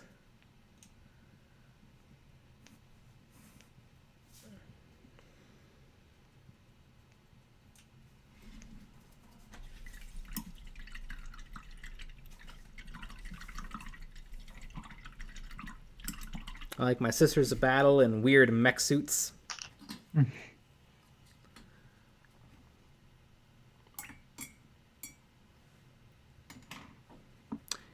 Geeky Taniki Dini fan. WizKids spell effects that are clear are cool, too easily paintable for many effects. Wish they were larger minis in most cases though. Ooh, do they use like I don't think it's PVC, but I know a lot of yeah, there's a lot of like clear spell effects and just clear plastic that comes with like action figures. So I wonder if they make use of that technology. Brett S, want me to spoil the Tachyon arrow stats? Yeah, do it.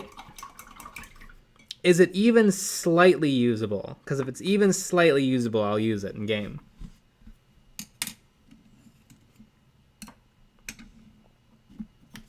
Do you know when you're getting your codex? Oh, well, I have no idea because I'm just canceling that order, and then I'll just buy it somewhere else. It's just the regular price minus 15%. I can get that anywhere. Yep. Oh yeah, is Joey Flores still on here? Because Joey Flores is a big proponent of where you bought the codex, right? Yeah, I'm sure they're good. The I can never remember their name. Michigan Toy Soldier. But kind of I'm not too happy Mm-hmm. with my experience. It is nice that they do have a lot of that harder to get stuff, like Green Stuff World and Gamergrass EU and stuff. Mm-hmm. Although they don't have it, they don't bother to tell you that. Mm-hmm. Oh, I should probably explain what happened. I ordered a big order of Gamergrass from Michigan Toy Soldier, and I waited like a week and a half, and I heard just nothing back from them. And I looked, and I couldn't access my orders from their web store, and so I just sent them an email saying, "Hey, here's my order number. I'd like to know what's going on with my order. Has it shipped?" And they sent me an email back saying, "Oh yeah, we don't have one of the grasses you want. Do you want to substitute it?"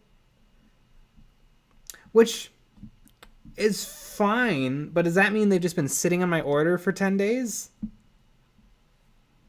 Like, Yep. What the heck? Mm-hmm. So, and I don't know. Assume if they want me to substitute it, that probably means they're not going to get any more anytime soon. Right.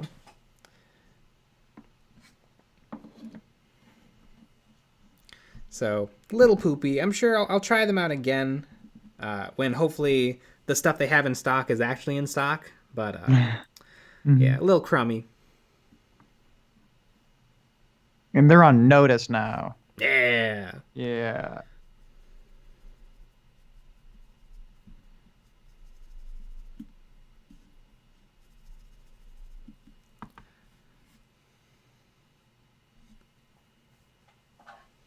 Joy Flores. They're terrible with that.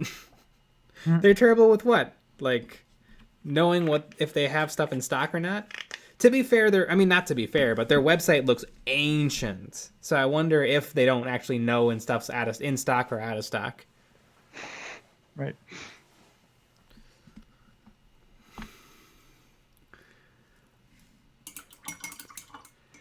Brett asks, Tachyon Arrow is 120-inch range, assault 1, strength 12, AP -5,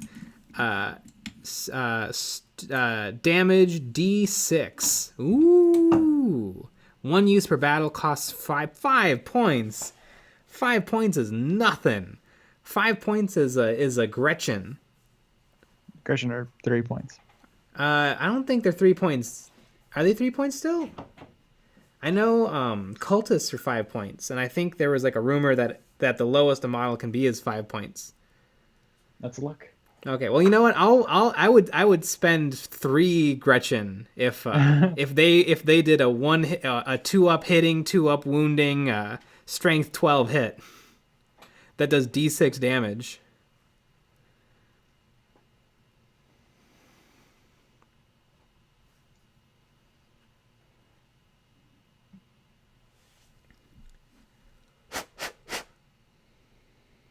Gretchen are 3 points. Gretchen are 3 points. Neat. At least at the 8th edition codex. Mm-hmm. Joy Flares. My experience has been like that since the pandemic too. But they typically email pretty quickly, but I do go there in person and see that they're pulling orders manually from the store. Bad. Yeah, so we're suing them. Yeah, Joy Flores. And just from how I see them work, they don't seem to properly correct their inventory on the web store. I understand if you don't like them, and I think my experience is more positive. Yeah, no, I don't really have anything against them. It's just a little poopy. I mean, they could have shot me an email, because, what, are they just sitting on my order? Or did they try to fulfill it, and then just be like, oh, we don't have the stuff? Yes, communication is key, as they say. Weird. I made an account. They have my email.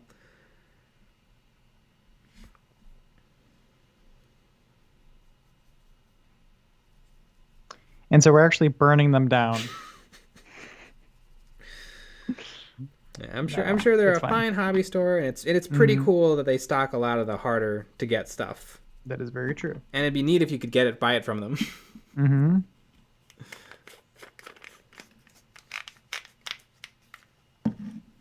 That'd be the icing on the cake.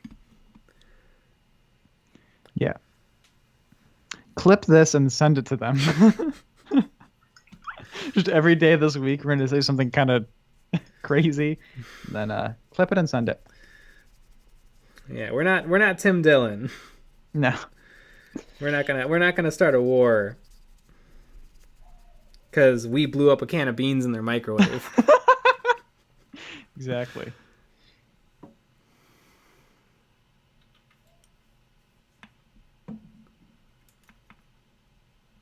And yeah, they should sponsor us. Mm-hmm.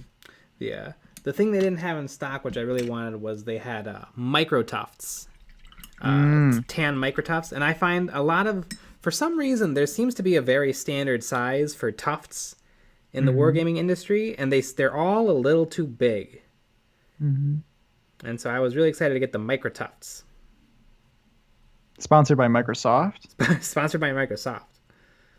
Yeah, Bill Gates actually, he puts on the glue and he squeegees it and he applies the flocking. That's pretty cool. Mm-hmm.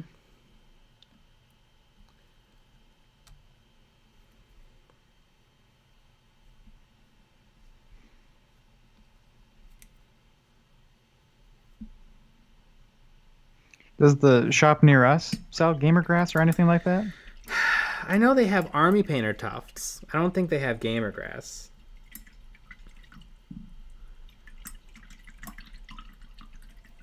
I've got some army painter flocks though. It's kind of the same thing. Like the smallest tuft is still like, Yeah, too big. yeah, it's like a 5mm dot.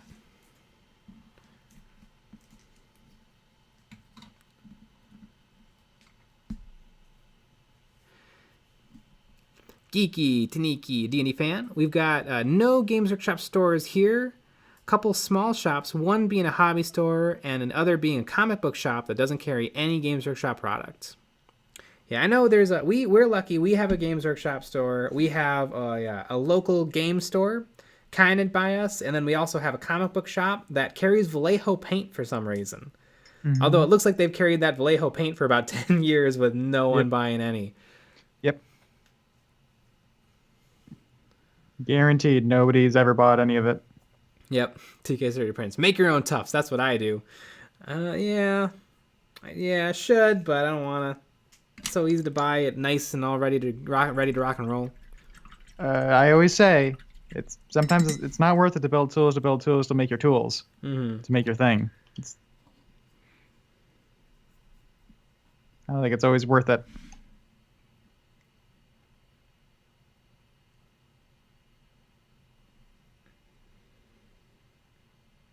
Because I could make my own, but I wouldn't see a return on that investment for a while, because you have to buy the machine, and then you have to buy the different colors and lengths of the flock.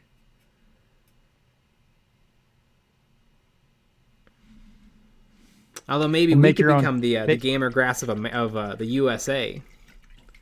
But you have to you make your own flock. So you cut the nylon or whatever the hell it is. I think it's polyester. To all of the appropriate lengths. Geeky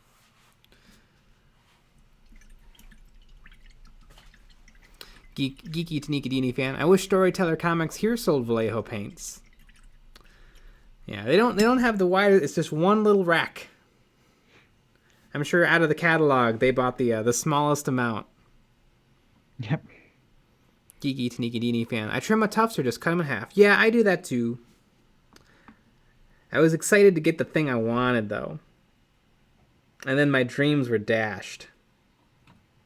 Rainbow against the rocks.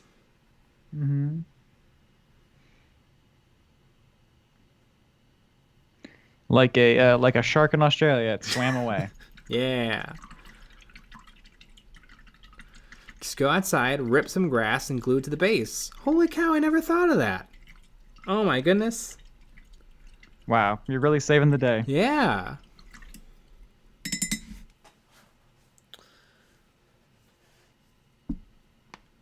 I'll have to watch a Luke's Gaming Geek or Luke's Gaming Scenic. I always want to call him Luke's APS, but it's not that anymore. But I'll have to check out his video on the best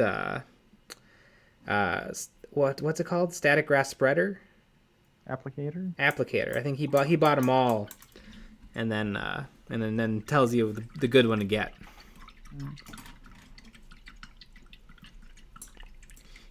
Kiki Sneaky fan. Coffee grinder works great. Coffee grinder works great for homemade flocking, and you can color it easily with any paints. You can color it easily. Is it? How nicely does it color? And what are you making the flocking out of? That's true.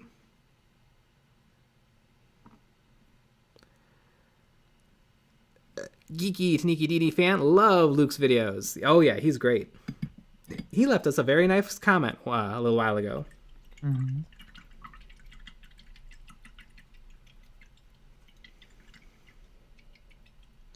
Yeah, I know he we just so happened to have like almost the same video out. Mm-hmm. I think ours came out a little bit before, and then in his video he said, if there's anyone else that has had any videos about this topic, let me know. Mm-hmm. And then a bunch of people commented our video. Yeah. And then he put our video in his description. That was pretty neat. Mm-hmm. It was one of the how to apply miniatures to bases. Oh, yeah. TK Street Prints. You just need a plastic sleeve from a folder to hold the paper. Place the cardboard in the sleeve and then mix up some 2mm, 4mm, 40%, 2mm, 60%, 4mm. Mix well and put wood glue dots to sides of the sheet. Then use a strainer to flock over that. Tip it upside down and then tap it from above. And then that will make the flock grass go upright from under, and then let it dry, peel off, and use. Yeah, I know that's how you do it. I'm just lazy. That's not fun. Because you could be painting, you could be, doing something else. And for the upfront cost, I could just buy a little of everything from Gamergrass, and I could have blue tufts and orange tufts and green tufts and micro tufts and flower tufts.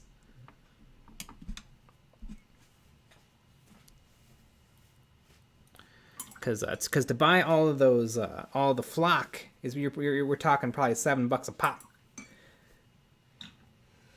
But which I guess is fine. One day, but not this day. I'm busy painting. Mm-hmm. Make everything from scratch.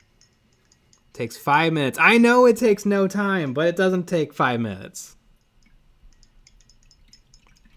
Justin H. Hello, Eons. I need to strip models I goofed up on, and I've been using Super Clean to do it. Have you had issues trying to strip White Citadel Primer?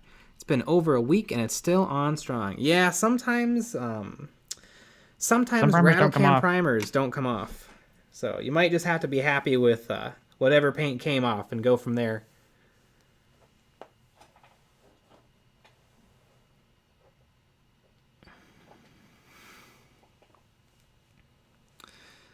I got some models on eBay, and I stripped them, and whatever black primer they used was indestructible. I don't know, maybe they used some sort of an automotive paint. I've had that happen to me as well.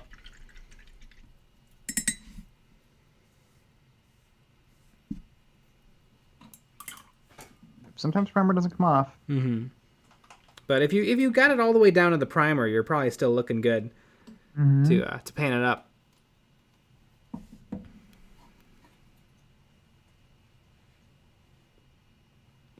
Joey Flores. I'd like the Gamergrass neon grasses. It would be cool to make my own with my flocking tools. Just not sure where to get the fibers. Geeky Taniki DD fan. LA Awesome is the best paint remover. Used it recently to remove a black primer in Zenithal Highlight from a Reaper miniature I mistakenly painted. 4-hour soak and toothbrush, and it came right off. Yep, everyone's got their own recipe for the perfect stuff to use. I know Goob did a video. I think it was one of his earliest videos, trying out a lot of different stripping products. And I think he found they're all about the same. Mm-hmm. And actually, Uncle Adam had a really good video a long time ago about stripping mediums. About when he was a stripper. Yeah, when he was a stripper, and I could believe it with Uncle Adam. And the video kind of got ruined because none of the paint came off of any of them. Wow. Because whatever he bought, they probably used like the tester's lacquer paints. Ah, yep. And so almost nothing came off of any model.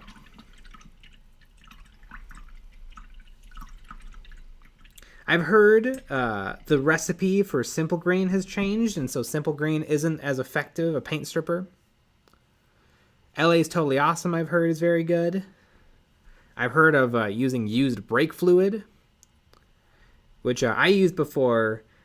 Very, very unsmartly, I used it on a couple of plastic models, and it worked great, but I used it on some resin models, and it just melted them.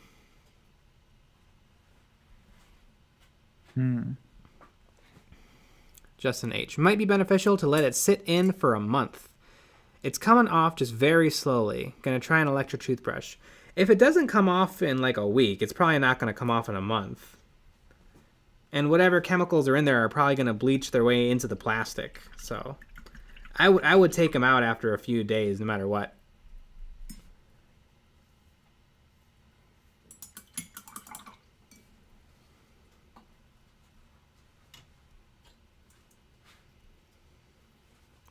Geeky Taniki DD fan got it from Goobertown.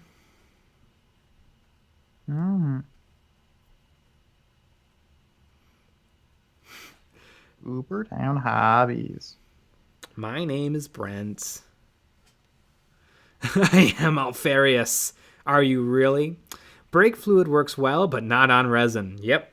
It sure doesn't work on resin. Well, you know what? It did take the paint off.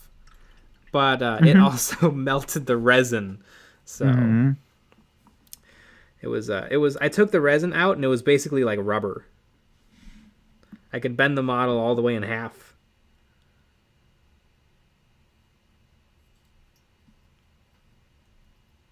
Rubber resin. It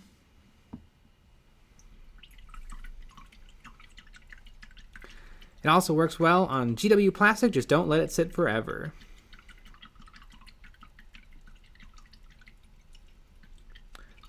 Yeah, I don't like the strip minis. Usually I'll just paint right on top of the old paint.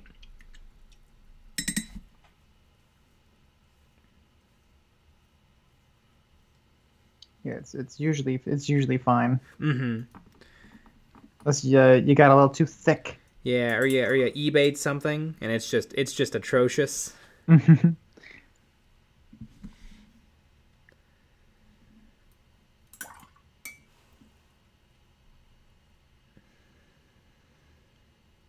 One thing I think is kind of interesting with the eBay miniature scene is the older miniatures where you had a lot more control over the construction of them. Those are not as eBayable because a lot of people did a really bad job. Like when you had to line up both hands and the gun in front of the model. A lot of people did a really bad job, whereas the new models they go together so well that you can actually pretty safely buy put together models and know that it's going to be decent.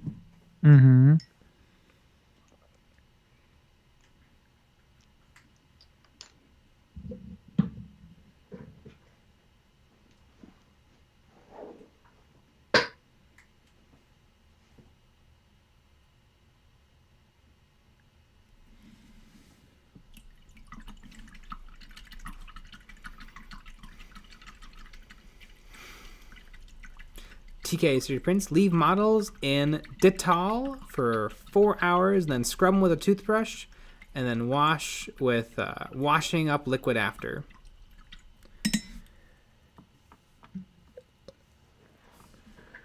That's some of my favorite posts on hobby forums is when people say, "Hey, what should I use to strip models?" And you'll get dozens of unique responses. Everyone's got their secret. And they all probably work about as good. Yep. Man, if Games Workshop wanted to make bank, they could come out with a product. That's true. The game That's strip literally shop, just rebottled. stripping medium. Yeah. One time I used this stuff that did not work. It was called orange peel, and it was a citrus acid based stripping medium, and it didn't do anything. I'm sure it's environmentally friendly too, right? Yeah, I think that was part of it. I was hoping it wouldn't be as awful as some of the good stuff, but it turns out it didn't do what I needed it to do. So I don't know. I've been a stripper for a long time, and it's not gonna be fun sometimes. Sometimes you just have to get the job done. You know what I mean?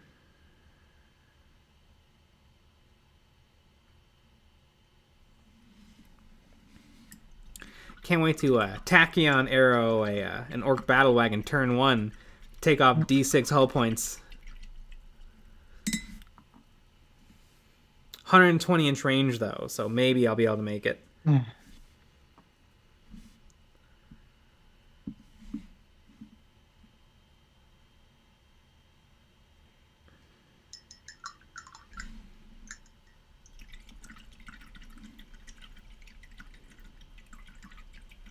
Sean Turpin just found this channel a while ago.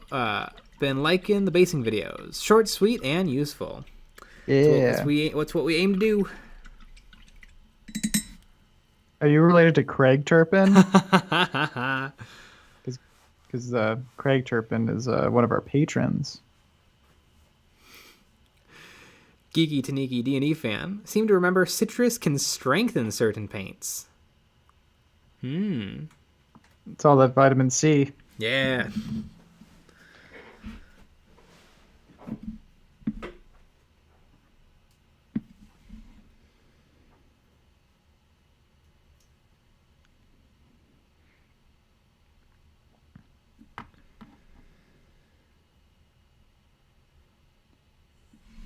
And Sean Turpin, if you're not related, you are.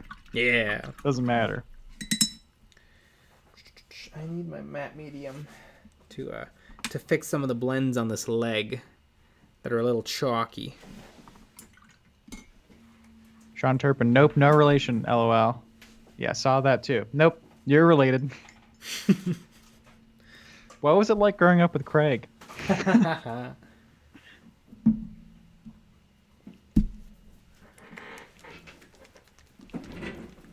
I'm sure you had to hide all of your money and stuff.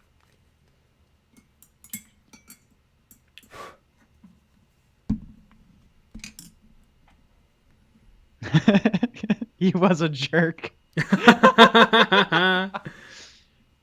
Yeah, you tell him.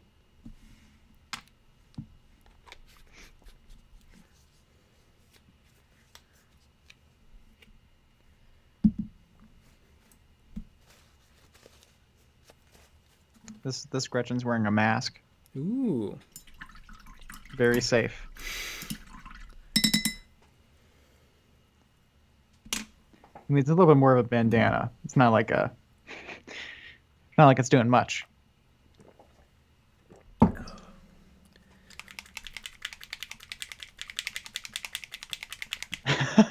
Dr. Drokel. Sean and Craig are obviously related. Their first names both have 5 letters. You're not fooling anybody. Yeah. Exactly.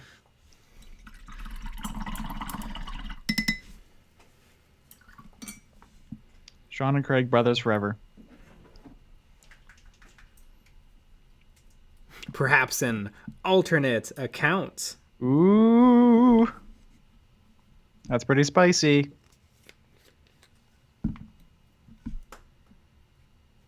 Sean and Craig, brothers forever.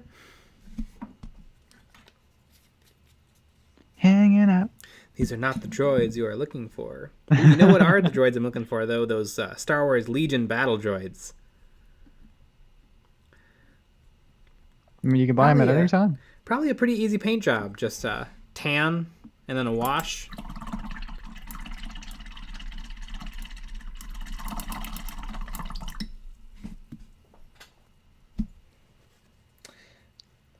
I'm really liking Malifaux at the moment, though. Mm-hmm.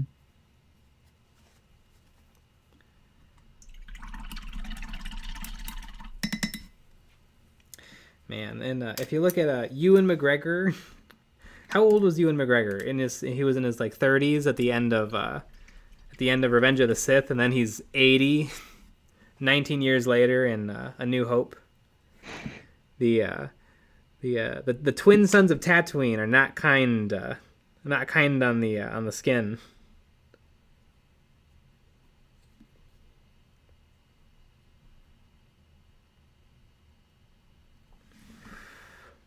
Oh yeah, this is working perfectly. Getting some Craig Turpinley. Yeah, getting some decent blends. It's probably gonna take a lot of coats, but no Duncan Rhodes too thin coats.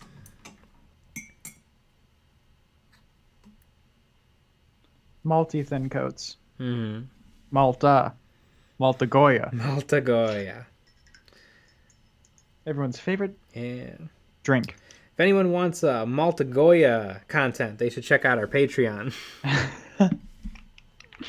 Which doesn't everybody? Mm-hmm. I'm pretty sure that's why most people have subscribed to our Patreon. Wasn't it like the number one like a non-alcoholic malt non-alcoholic malt beverage in America? That makes sense because Like, nobody's drinking it except for Kilgore Void. Just really gets really specific.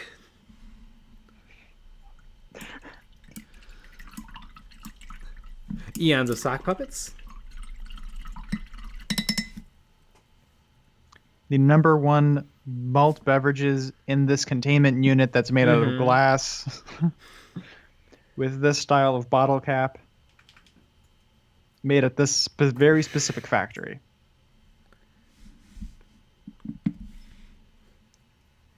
It's the number one beverage named Malta Goya. Yeah.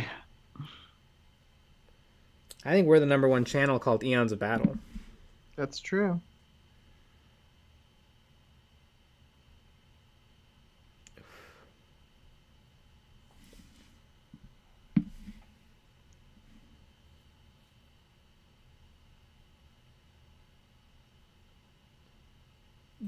Okay.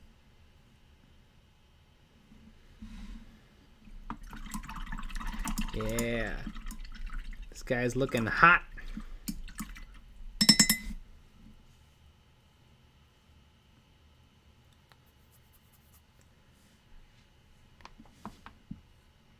A hot tamale. Mm-hmm. Does anybody like hot tamales, the candy? I don't Never really like had them. They're a little too hot. It's that artificial hot that gets me. Just it coats my mouth and it kind of hurts. Next, you're gonna say you hate flaming hot Cheetos. I don't know if I've ever had flaming hot Cheetos. I mean, you're not gonna like them.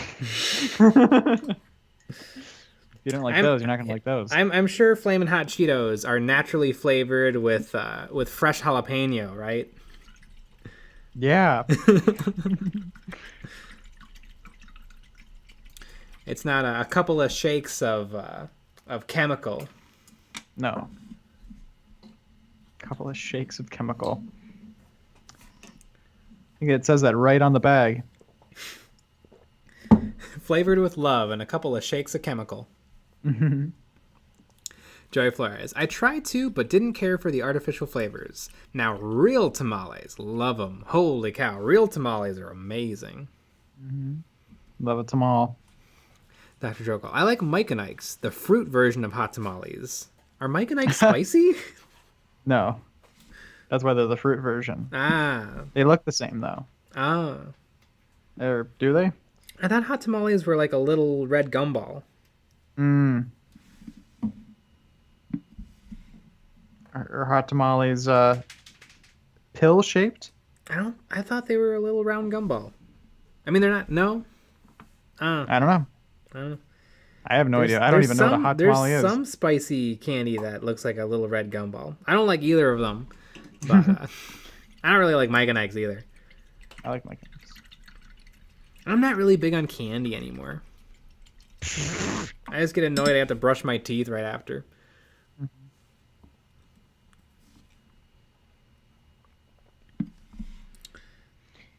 Yep.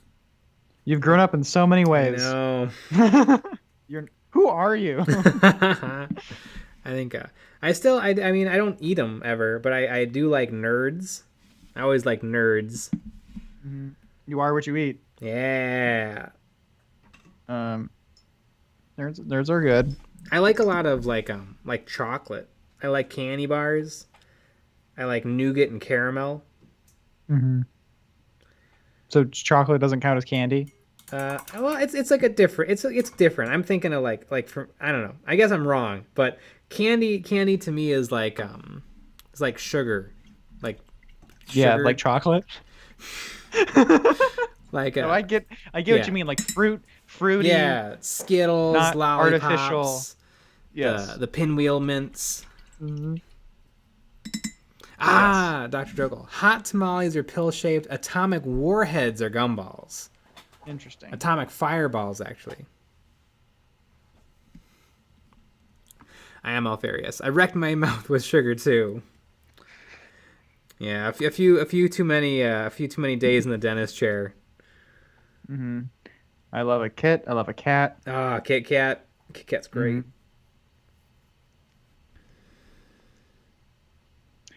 Yep.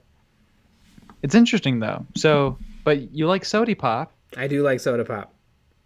So I don't know. Doesn't that have more That's sugar candy. in it? Oh, it probably has way more candy in it. Or yeah, way more just sugar. Are you saying that you just don't like to suck on your sugar anymore? Yeah. Yeah. I feel like sucking on candy for a while is somehow worse than drinking a soda with lunch. Probably does the same damage overall, but I guess I'm just more addicted to soda than I was to candy. There you go. You said it.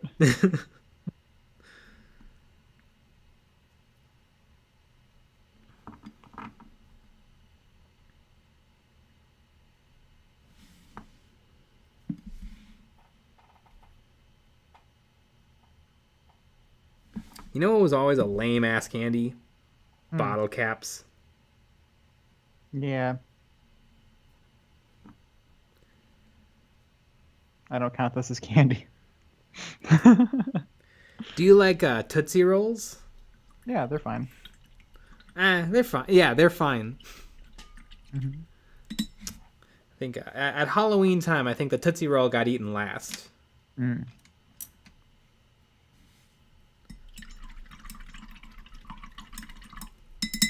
I replaced candy with beer. Not sure that was better. Dr. Drokel, Smarties are pretty lame. Smarties are pretty lame.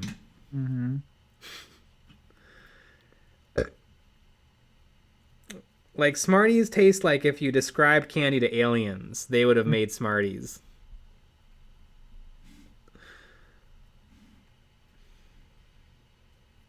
Yep.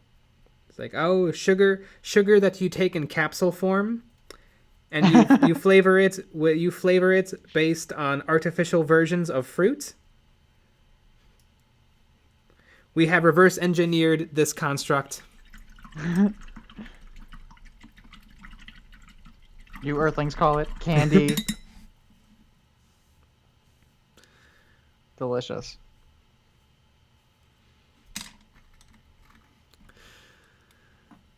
Top Hat Franbury.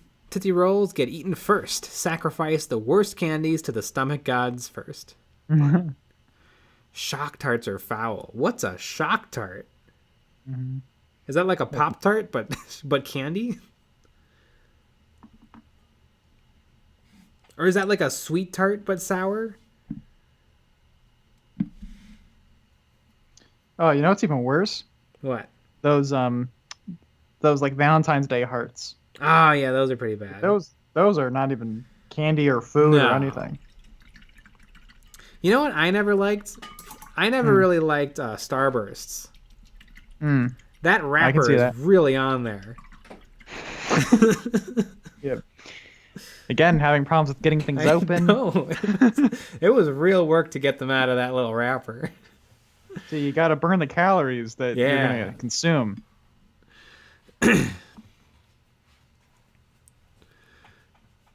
Dr. Drokel. Chunky bars are horrible too. Yeah, I really want raisins in my chocolate bar. Raisins are I don't know. Raisins are fine by themselves. Yeah, Don't put raisins in anything. Raisins are fine by themselves, and that's it. Don't put them in anything. No. Yeah, delicious sugary dough and then a raisin. It's like finding a bug in your water.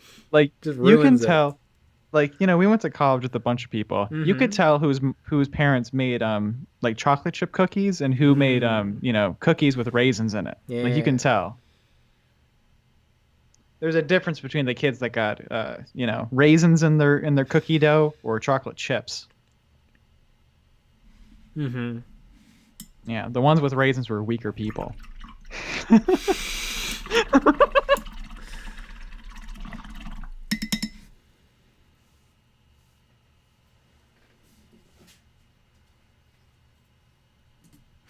Dr. Drokel. Yeah, I usually have to use an X-Acto and a set of soldering helping hands to unwrap starbursts. It's hard. They really wrap them.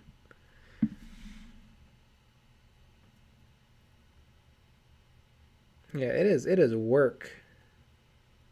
You know what's a weird ass candy? Anybody ever have like that candy that's little sugar dots on a piece of parchment paper? Yes. I remember that. That What is a weird. weird candy. And you always ended up eating a lot of paper. Yes. You always ate mostly paper. Yeah. I remember my grandma gave me those. And I'm pretty, you know, she was born in 1930. So I'm pretty sure like that's the kind of candy that they had in the Depression. It was cutting edge. Space age technology. You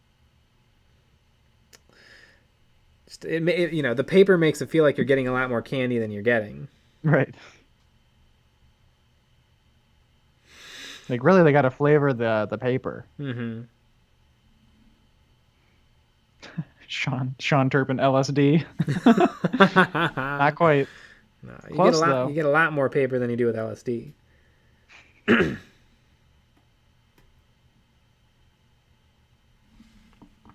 I've been told.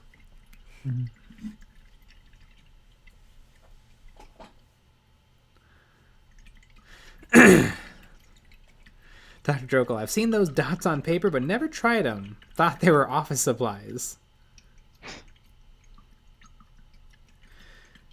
Geeky Taniki Dini fan. Fake acid, just like candy cigarettes. Terrible idea that made someone rich. You know, I only had candy cigarettes a few times, but I remember them being not bad.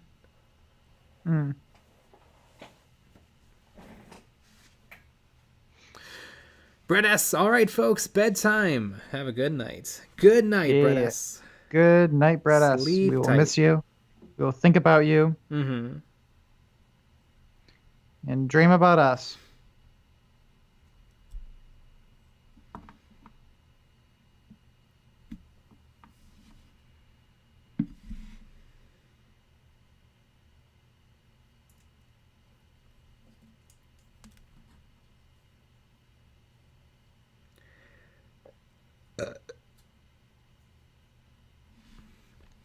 Hugs and kisses.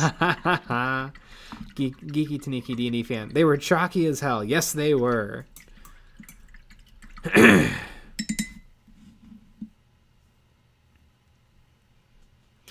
Joy Flores. Who's Brett again?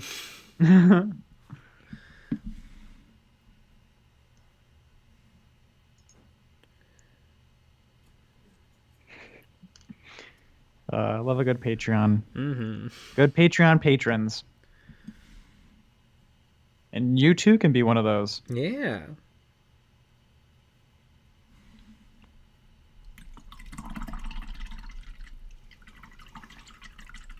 Dr. Jokel, I remember getting these little plastic trash cans with candies that were various garbage shapes. Cans, bones, bugs, and plastic coffins full of candy bones. Ooh, I do remember the plastic coffins. I do remember that. I remember you could order those from the Oriental Trading Catalog. That's a little bit of a... Do you ever get the Oriental Trading Catalog? No. No? Ah, classic. I would never support something that had that as the name. That's what it was called. Someone in chat back me up. I know. You could order like 65 rubber duckies for $9. You could buy all this weird like candy and party supplies in bulk. The OG Alibaba. Yeah. The OG Alibaba. In school, we had these things where like the school was doing fundraising, which is crazy because it's a public school. But they were doing fundraising, and they would give you these magazines, and you would try to sell your family crap. And there was different candies and stuff, and it reminded me of the Oriental trading. It's basically the same thing. Dr. Struggle, I don't think it's legal to trade Orientals. Uh-oh. Not anymore. Yeah. Sean Turpin. Yep, we used to get that. Still get the paper catalog in the mail. Yep, I'm not crazy. You think the name has changed? I don't know. Probably not. I bet it hasn't. I bet it got grandfathered in.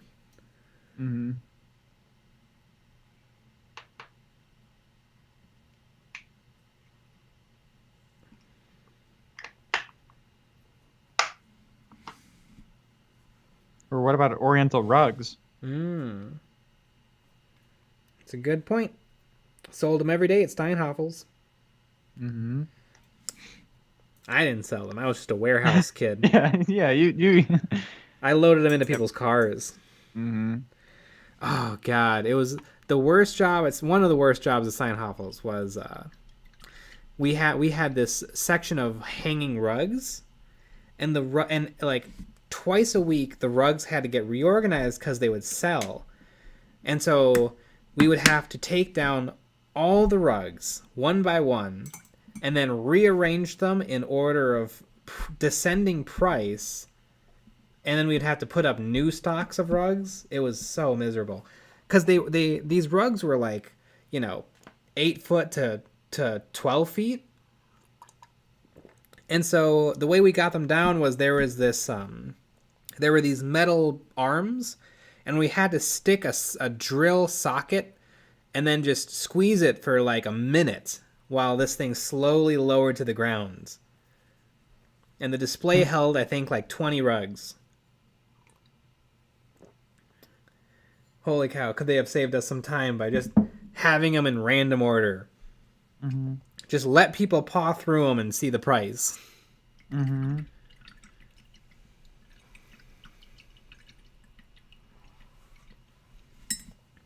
since I was the newbie, I had to do all that work.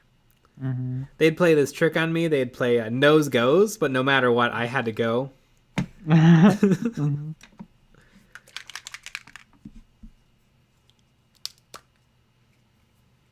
But I nose goed.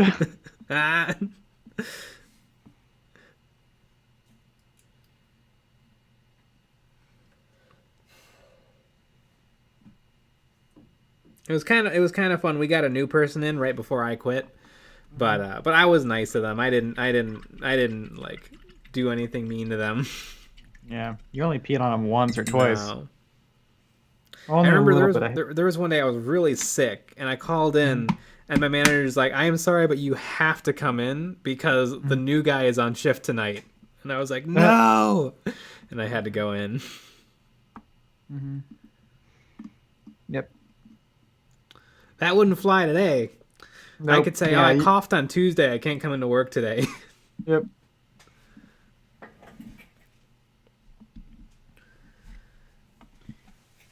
We before Corona happens, we had one of the other draftsmen were sick, and like Corona was started to be a thing. And he just said that he had Corona without the mass tests or anything. And he just stayed home for like a whole month. Wow. Just working. It was awesome. But he had no idea. Like the whole month of February, just never went to work. Work from home. Legend. Corona? Oh, yeah, I got that. Yeah. Can't come in. And then he came back to work, and then lockdown. Yes. He's probably thinking, well, all good things come to an end. Yep. Ah, it was awesome. He played it just right.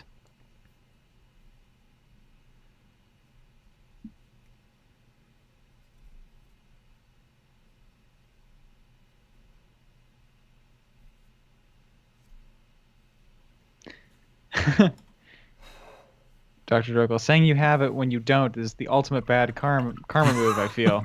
Probably. Mm-hmm.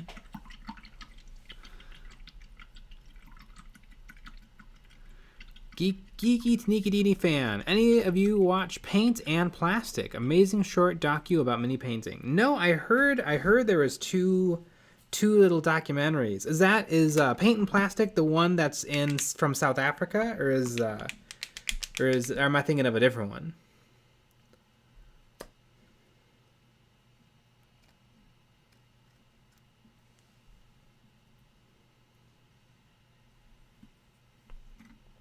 I know on the Trapped Under Plastic podcast, Miniac and Ninjon's podcast, they plugged it. Mm. It's by Tin Toy Soldier. Mm. And I hope it's not by Michigan Toy Soldier. No, I'm just kidding. They're fine-ish.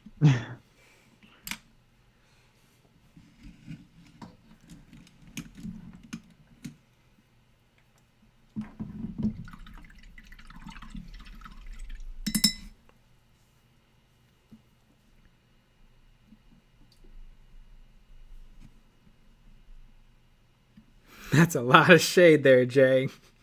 Mm-hmm. Yeah. I hate them as much as I hate Army Painter paints. So a ton. Yeah. So you want to all my burn heart, down, basically. because I know you want to burn down the Army Painter factory. Mm-hmm.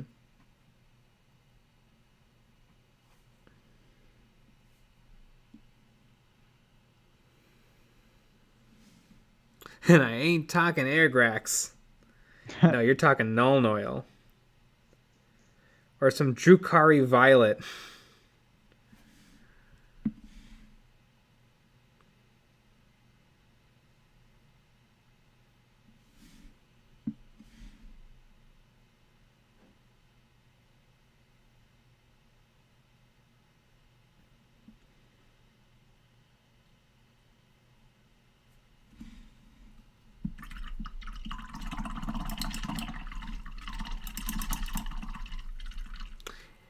Geeky Taniki D&D fan. It made me cry. Lame, I know, but true. Oh yeah, I'm sure I'll bawl at it. Yep, I was about to say.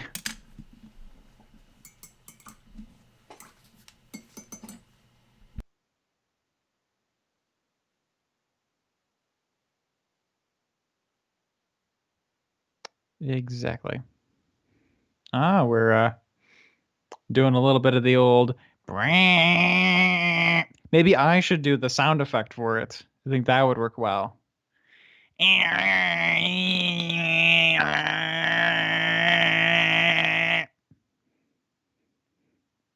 you go. Perfect. That is a nice looking model. Nice and sharp on that base.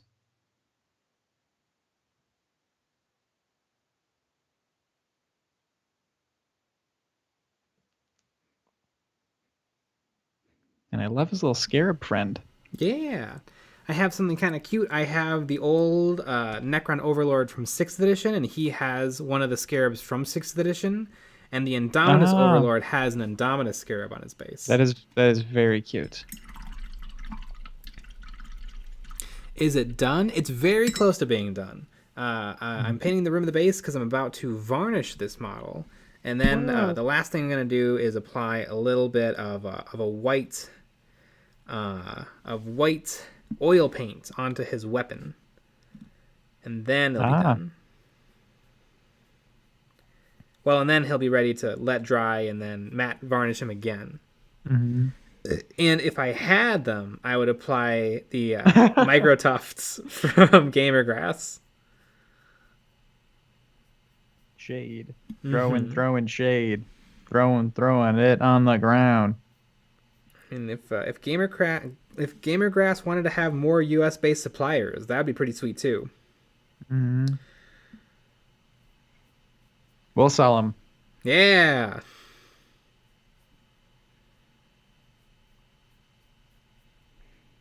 I know they sent Miniac everything, He did. so maybe we can get a little of that action. We're just as good. Just as Right? good as Miniac. Indistinguishable.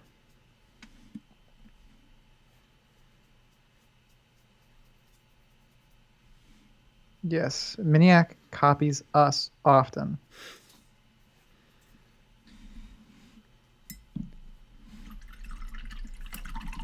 We have a little war with him.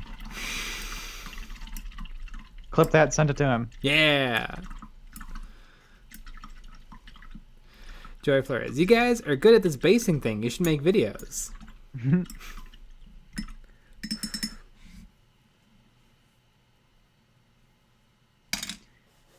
I mean, I still like the sexy calendar idea Yeah. with all the war game YouTube channels. Valorant can paint himself blue again for the calendar. Yep.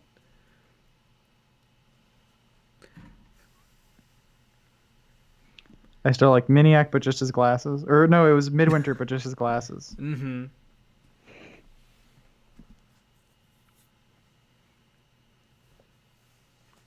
I am Alfarius. Miniac must be on vacation or succumbs to cabin fever and has gone pandemic crazy. Miniac is taking January off. Mm. Although I think he did just post a podcast. So he's not taken off on Trapped Under Plastic. He's just taken off of posting on Miniac, the Miniac YouTube channel. Geeky Taniki D&D fan. I'd buy that calendar. Yeah. Yeah, see? See, the thing is, we do that calendar, donate all the money to charity. Mm-hmm. There you go. Then you feel good, and you get to see our wieners or whatever we're doing.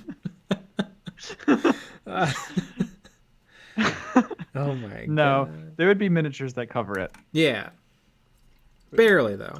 Yeah, You'd get most of the dick root. yeah. You'd get a shadow here and there. Just not the whole Florida.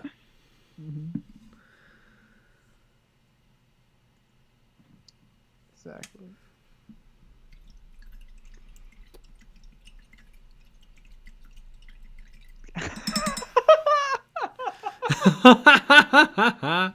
Can the calendar be scratch and sniff? Get the real nerd feel. Oh my god. Wow. It comes with vials of all of our bath water. Oh my goodness.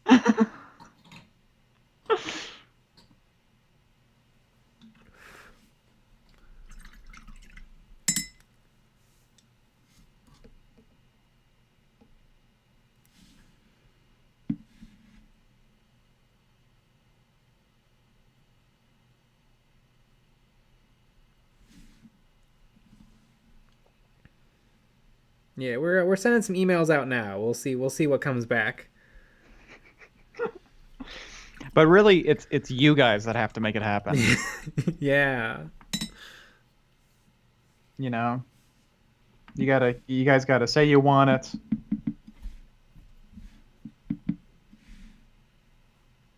And I think that's really what makes things happen.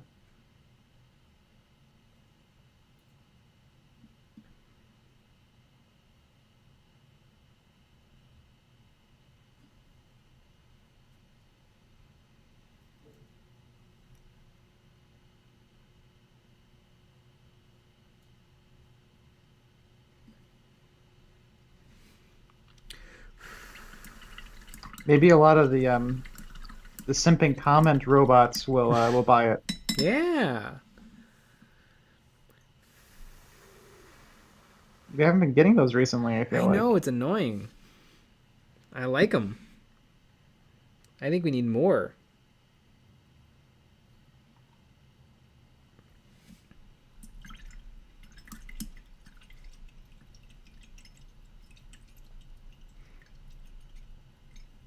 I'm lonely, Daddy. One of my favorite comments. And I like to respond to them. Mm-hmm. Mom, this is a little embarrassing.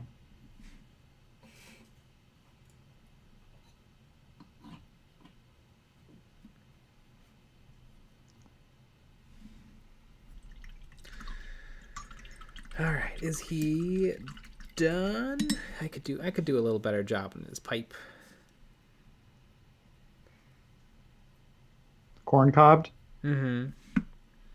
With his corncob pipe and his button nose and two eyes made out of hate. Frosty the Necron had to hurry on his way. So he said goodbye, saying, "Don't you cry, I will purge you again someday." You're a little too good at making up songs. It's a kind of crazy. He must have had a tachyon arrow for that strength shot he did fire. For at 120 inches away, he made that tank go pop. Isn't it? It's just a little too good.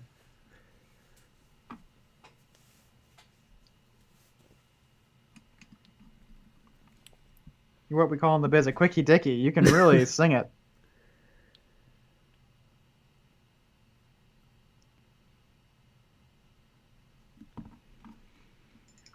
I love the Xmas sing along. I love it too. We worked really hard on that. Mm-hmm. We worked harder than we should have on that. Yes, always. Always.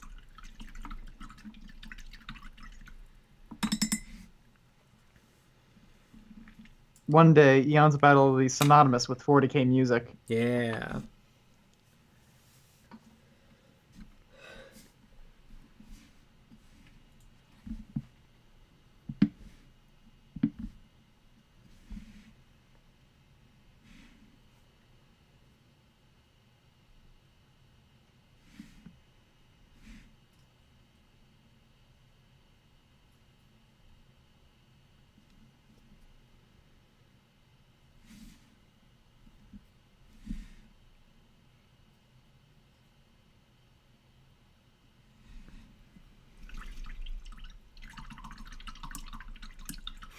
Random bouts of song are good for the soul, or lack thereof. Oh yeah, Necrons dig deep from the no soul.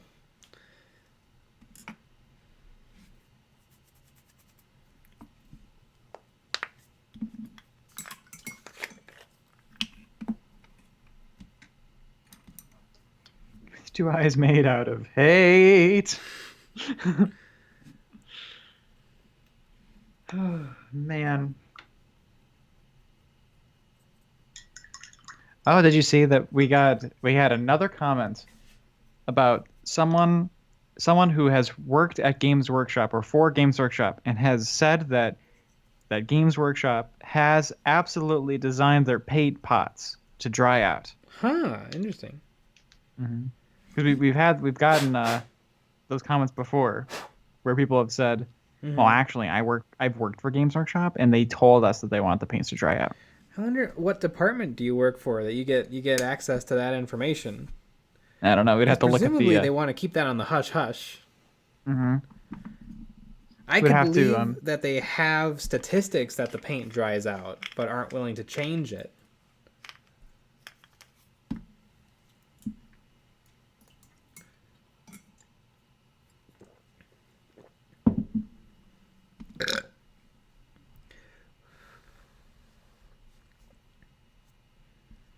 I don't know. Maybe I'm just simping for Games Workshop, but I don't know. I don't think they're that nasty. The fact that they haven't remedied their pots tells us it's probably true. That is true. They could change. The only thing is, they're kind of stuck because all of their current like painting literature and like stuff is all based around their pots. About taking paint from the pot, putting it on their dry paper palette, and then putting it on the model. Mm-hmm. So they would kind of have to redo everything if they change. They should, but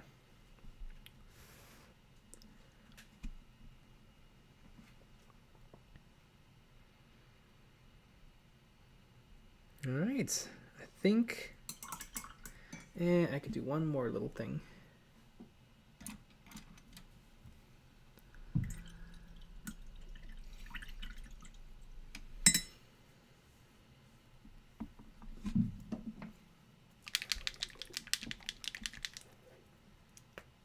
I used to work at Games Workshop, and I can say that their pots aren't designed to dry up, but their flight stands are designed to break.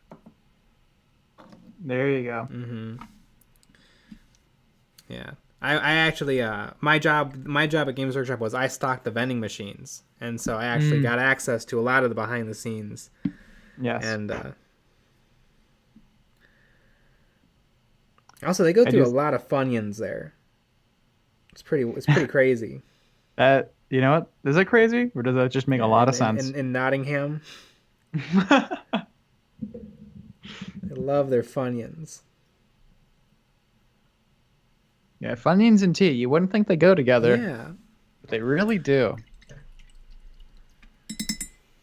Funyuns and tea, Funyuns and tea. We are Games Workshop. We like Funyuns and tea. Does anyone see Goobertown Hobbies video on if varnish really helps or not?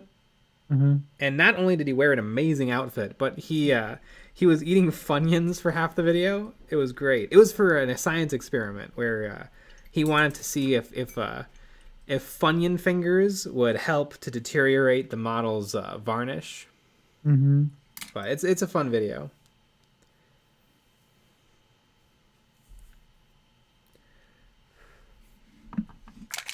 It's a Funyun video? It's a Funyun video.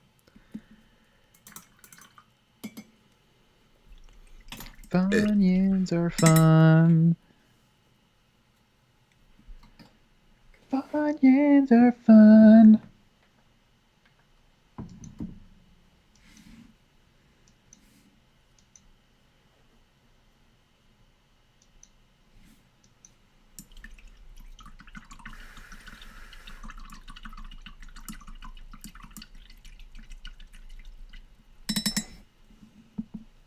Chili cheese Fritos. Holy moly.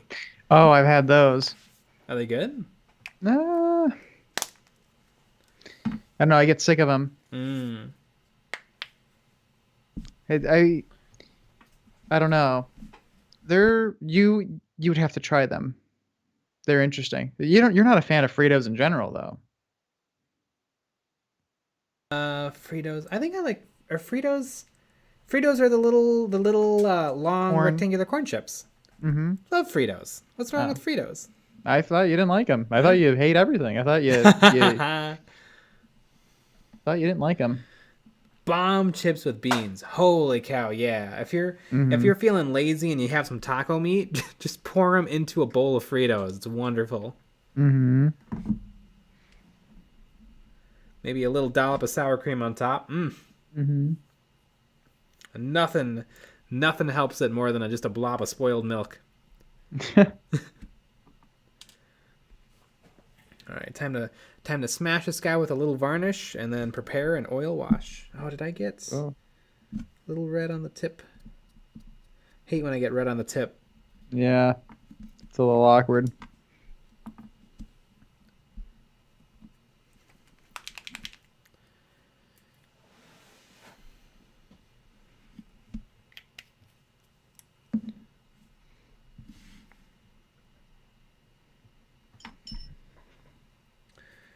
I should triple gloss coat these rabbit ears on the model, just because that's where my hand tends to go to. That makes sense. I was so mad when I got this model out of Indominus. Both of those rabbit ears were broken off. Oh yeah. I'm so lucky I didn't lose them. Although I think on eBay this model currently goes for like $9. The Necron stuff is cheap as chips. Space Marine half not as much of Indominus.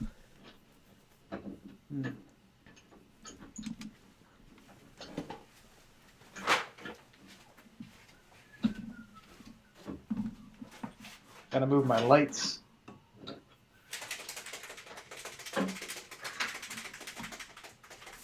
This one isn't. This is a little too far away.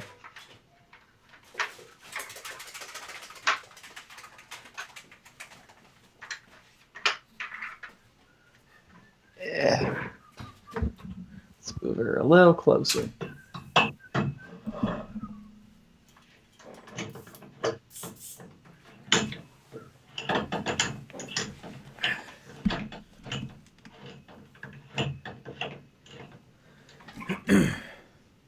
Walking tacos, just mix it all in the chip bag. For Yeah, sure. Walking tacos exactly. are amazing.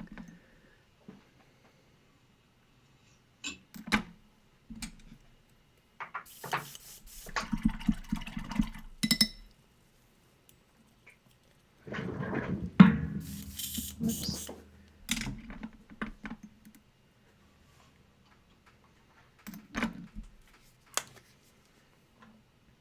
And the best tacos are at Trump Tower. Yes. Did you know that? Mm-hmm. We're gonna make a pilgrimage to go get some. I don't think anyone's allowed in. I don't know. I don't even. Does it even exist anymore? Did they just tear it down? Wouldn't it be great if he just vanished without a trace? Like DB Cooper? Mm-hmm.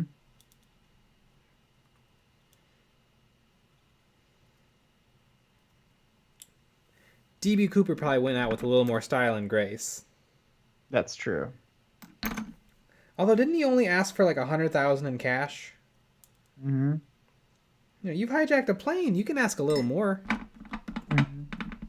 Well, how much cash did they have on a plane?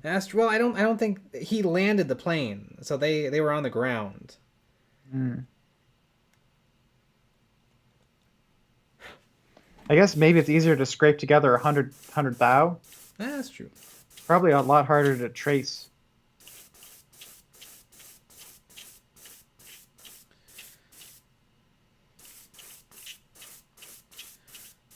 A modest sum.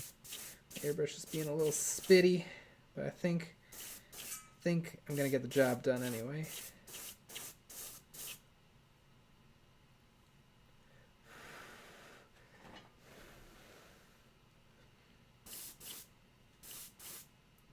Well, that's just rude.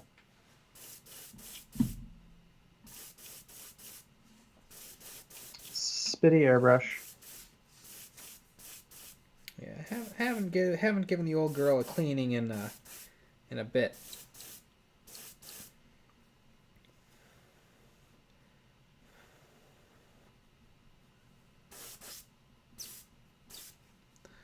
There we go.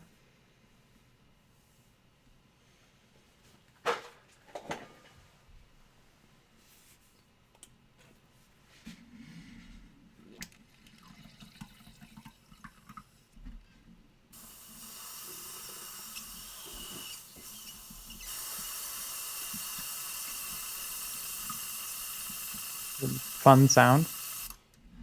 Just giving my airbrush a quick rinse.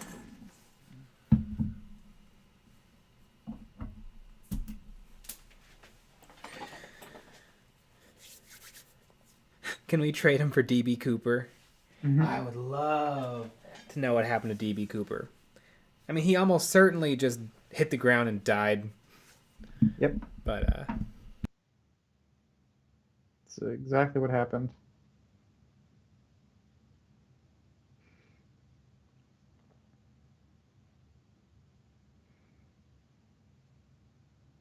That's you never get to know all the fun details. Still, it's like the aliens. Apparently, all these people know about aliens, and they don't like to tell anyone about them, which I think is kind of rude. I think they could let us know about what's going on with aliens. mm-hmm.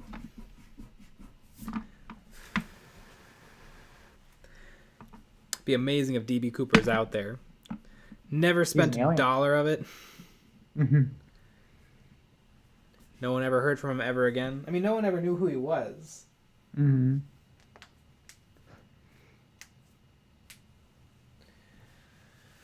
All right, 9 minutes. That's plenty of time to make myself an ink.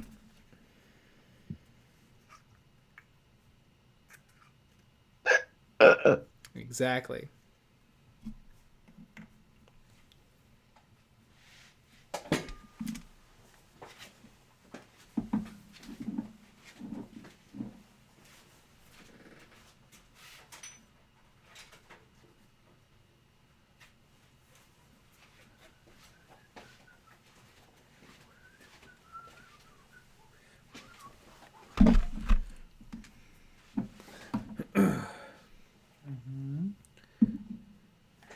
DB Cooper is Bigfoot.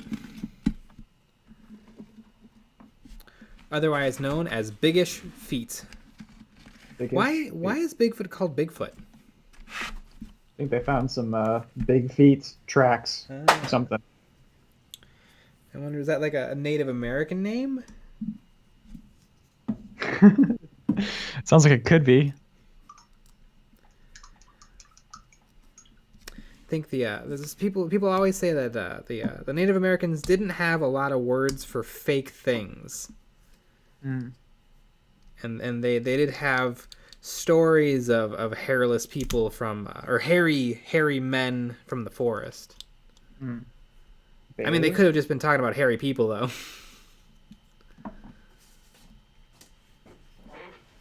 Dr. Jokel, they found some of the money buried along a stream or something. I think it had washed up.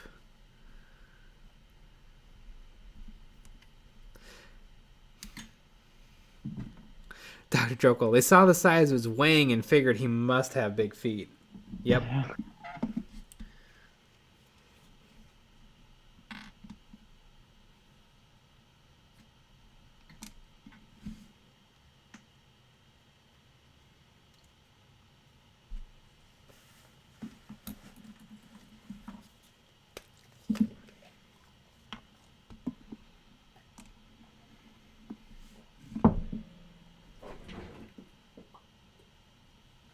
Oops.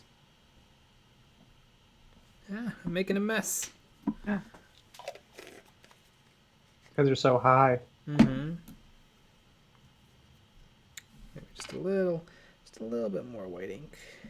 Or white oil.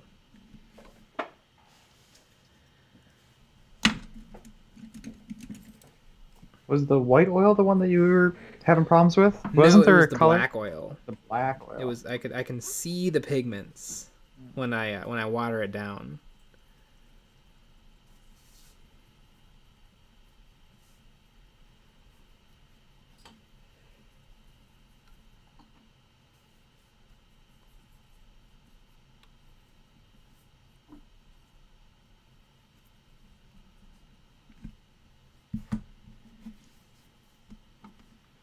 All right, here we go.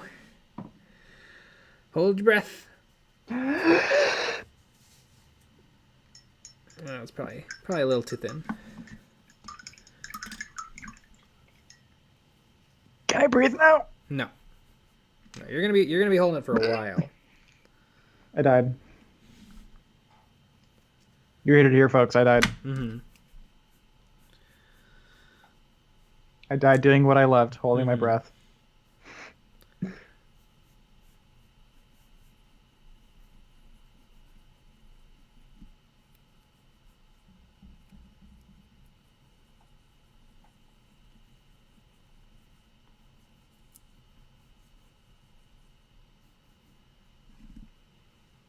There we go.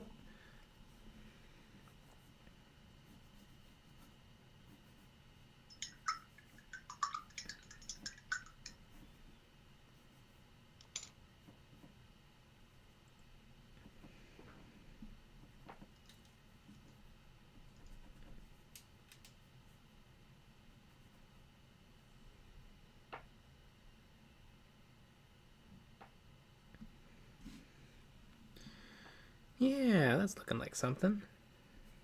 Mm-hmm.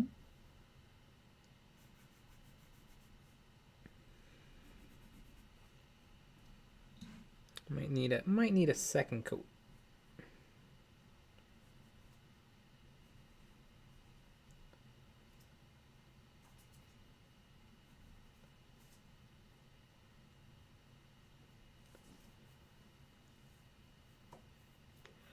This little Gretchen has a finger pointing up.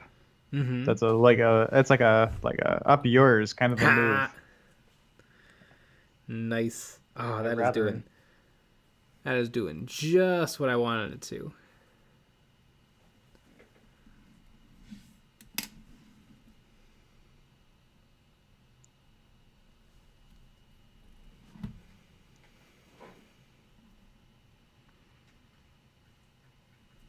Yeah.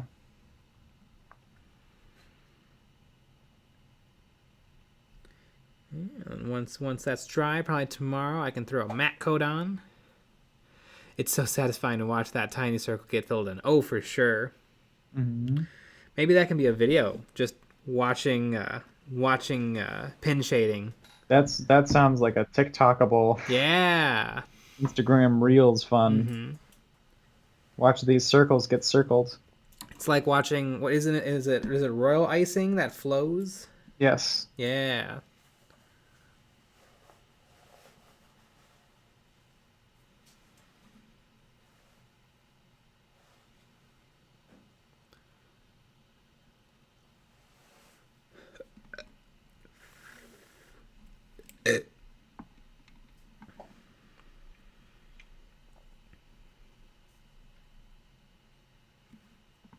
You know all about royal icing.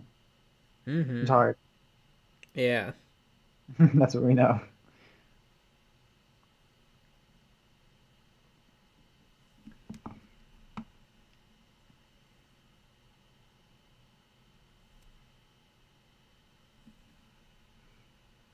Although I'll have to get some more, next Christmas, have to get some more filaments. Mm-hmm. Because people seem to enjoy those cookie cutters.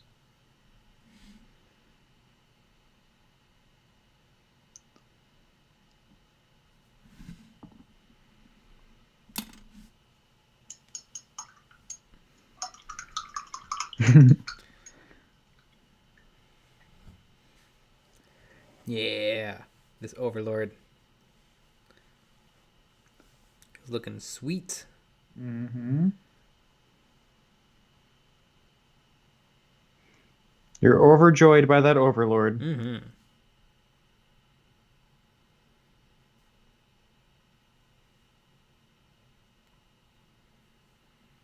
I think matte coat him, and then I think probably go over the base again with some the little bit of Powders? pigment. Yeah.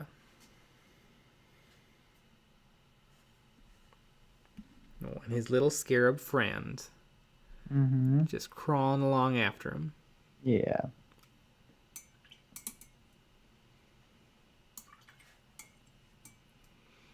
Geeky, sneaky, D&D fan, so fun to watch and chat. You got a fangirl in me, guys. So glad I tuned Yeah. in tonight. Awesome. Dr. Joko looks very nice. And remember, patrons, the new contest is up to see what gets painted next. That's very true. And we'll be back on a Monday for Yep. more streams. Yeah. And on that note, good night, everybody. Good night, everybody. We'll be back on Monday, 9 p.m. Central. And new video out on Monday. And stream.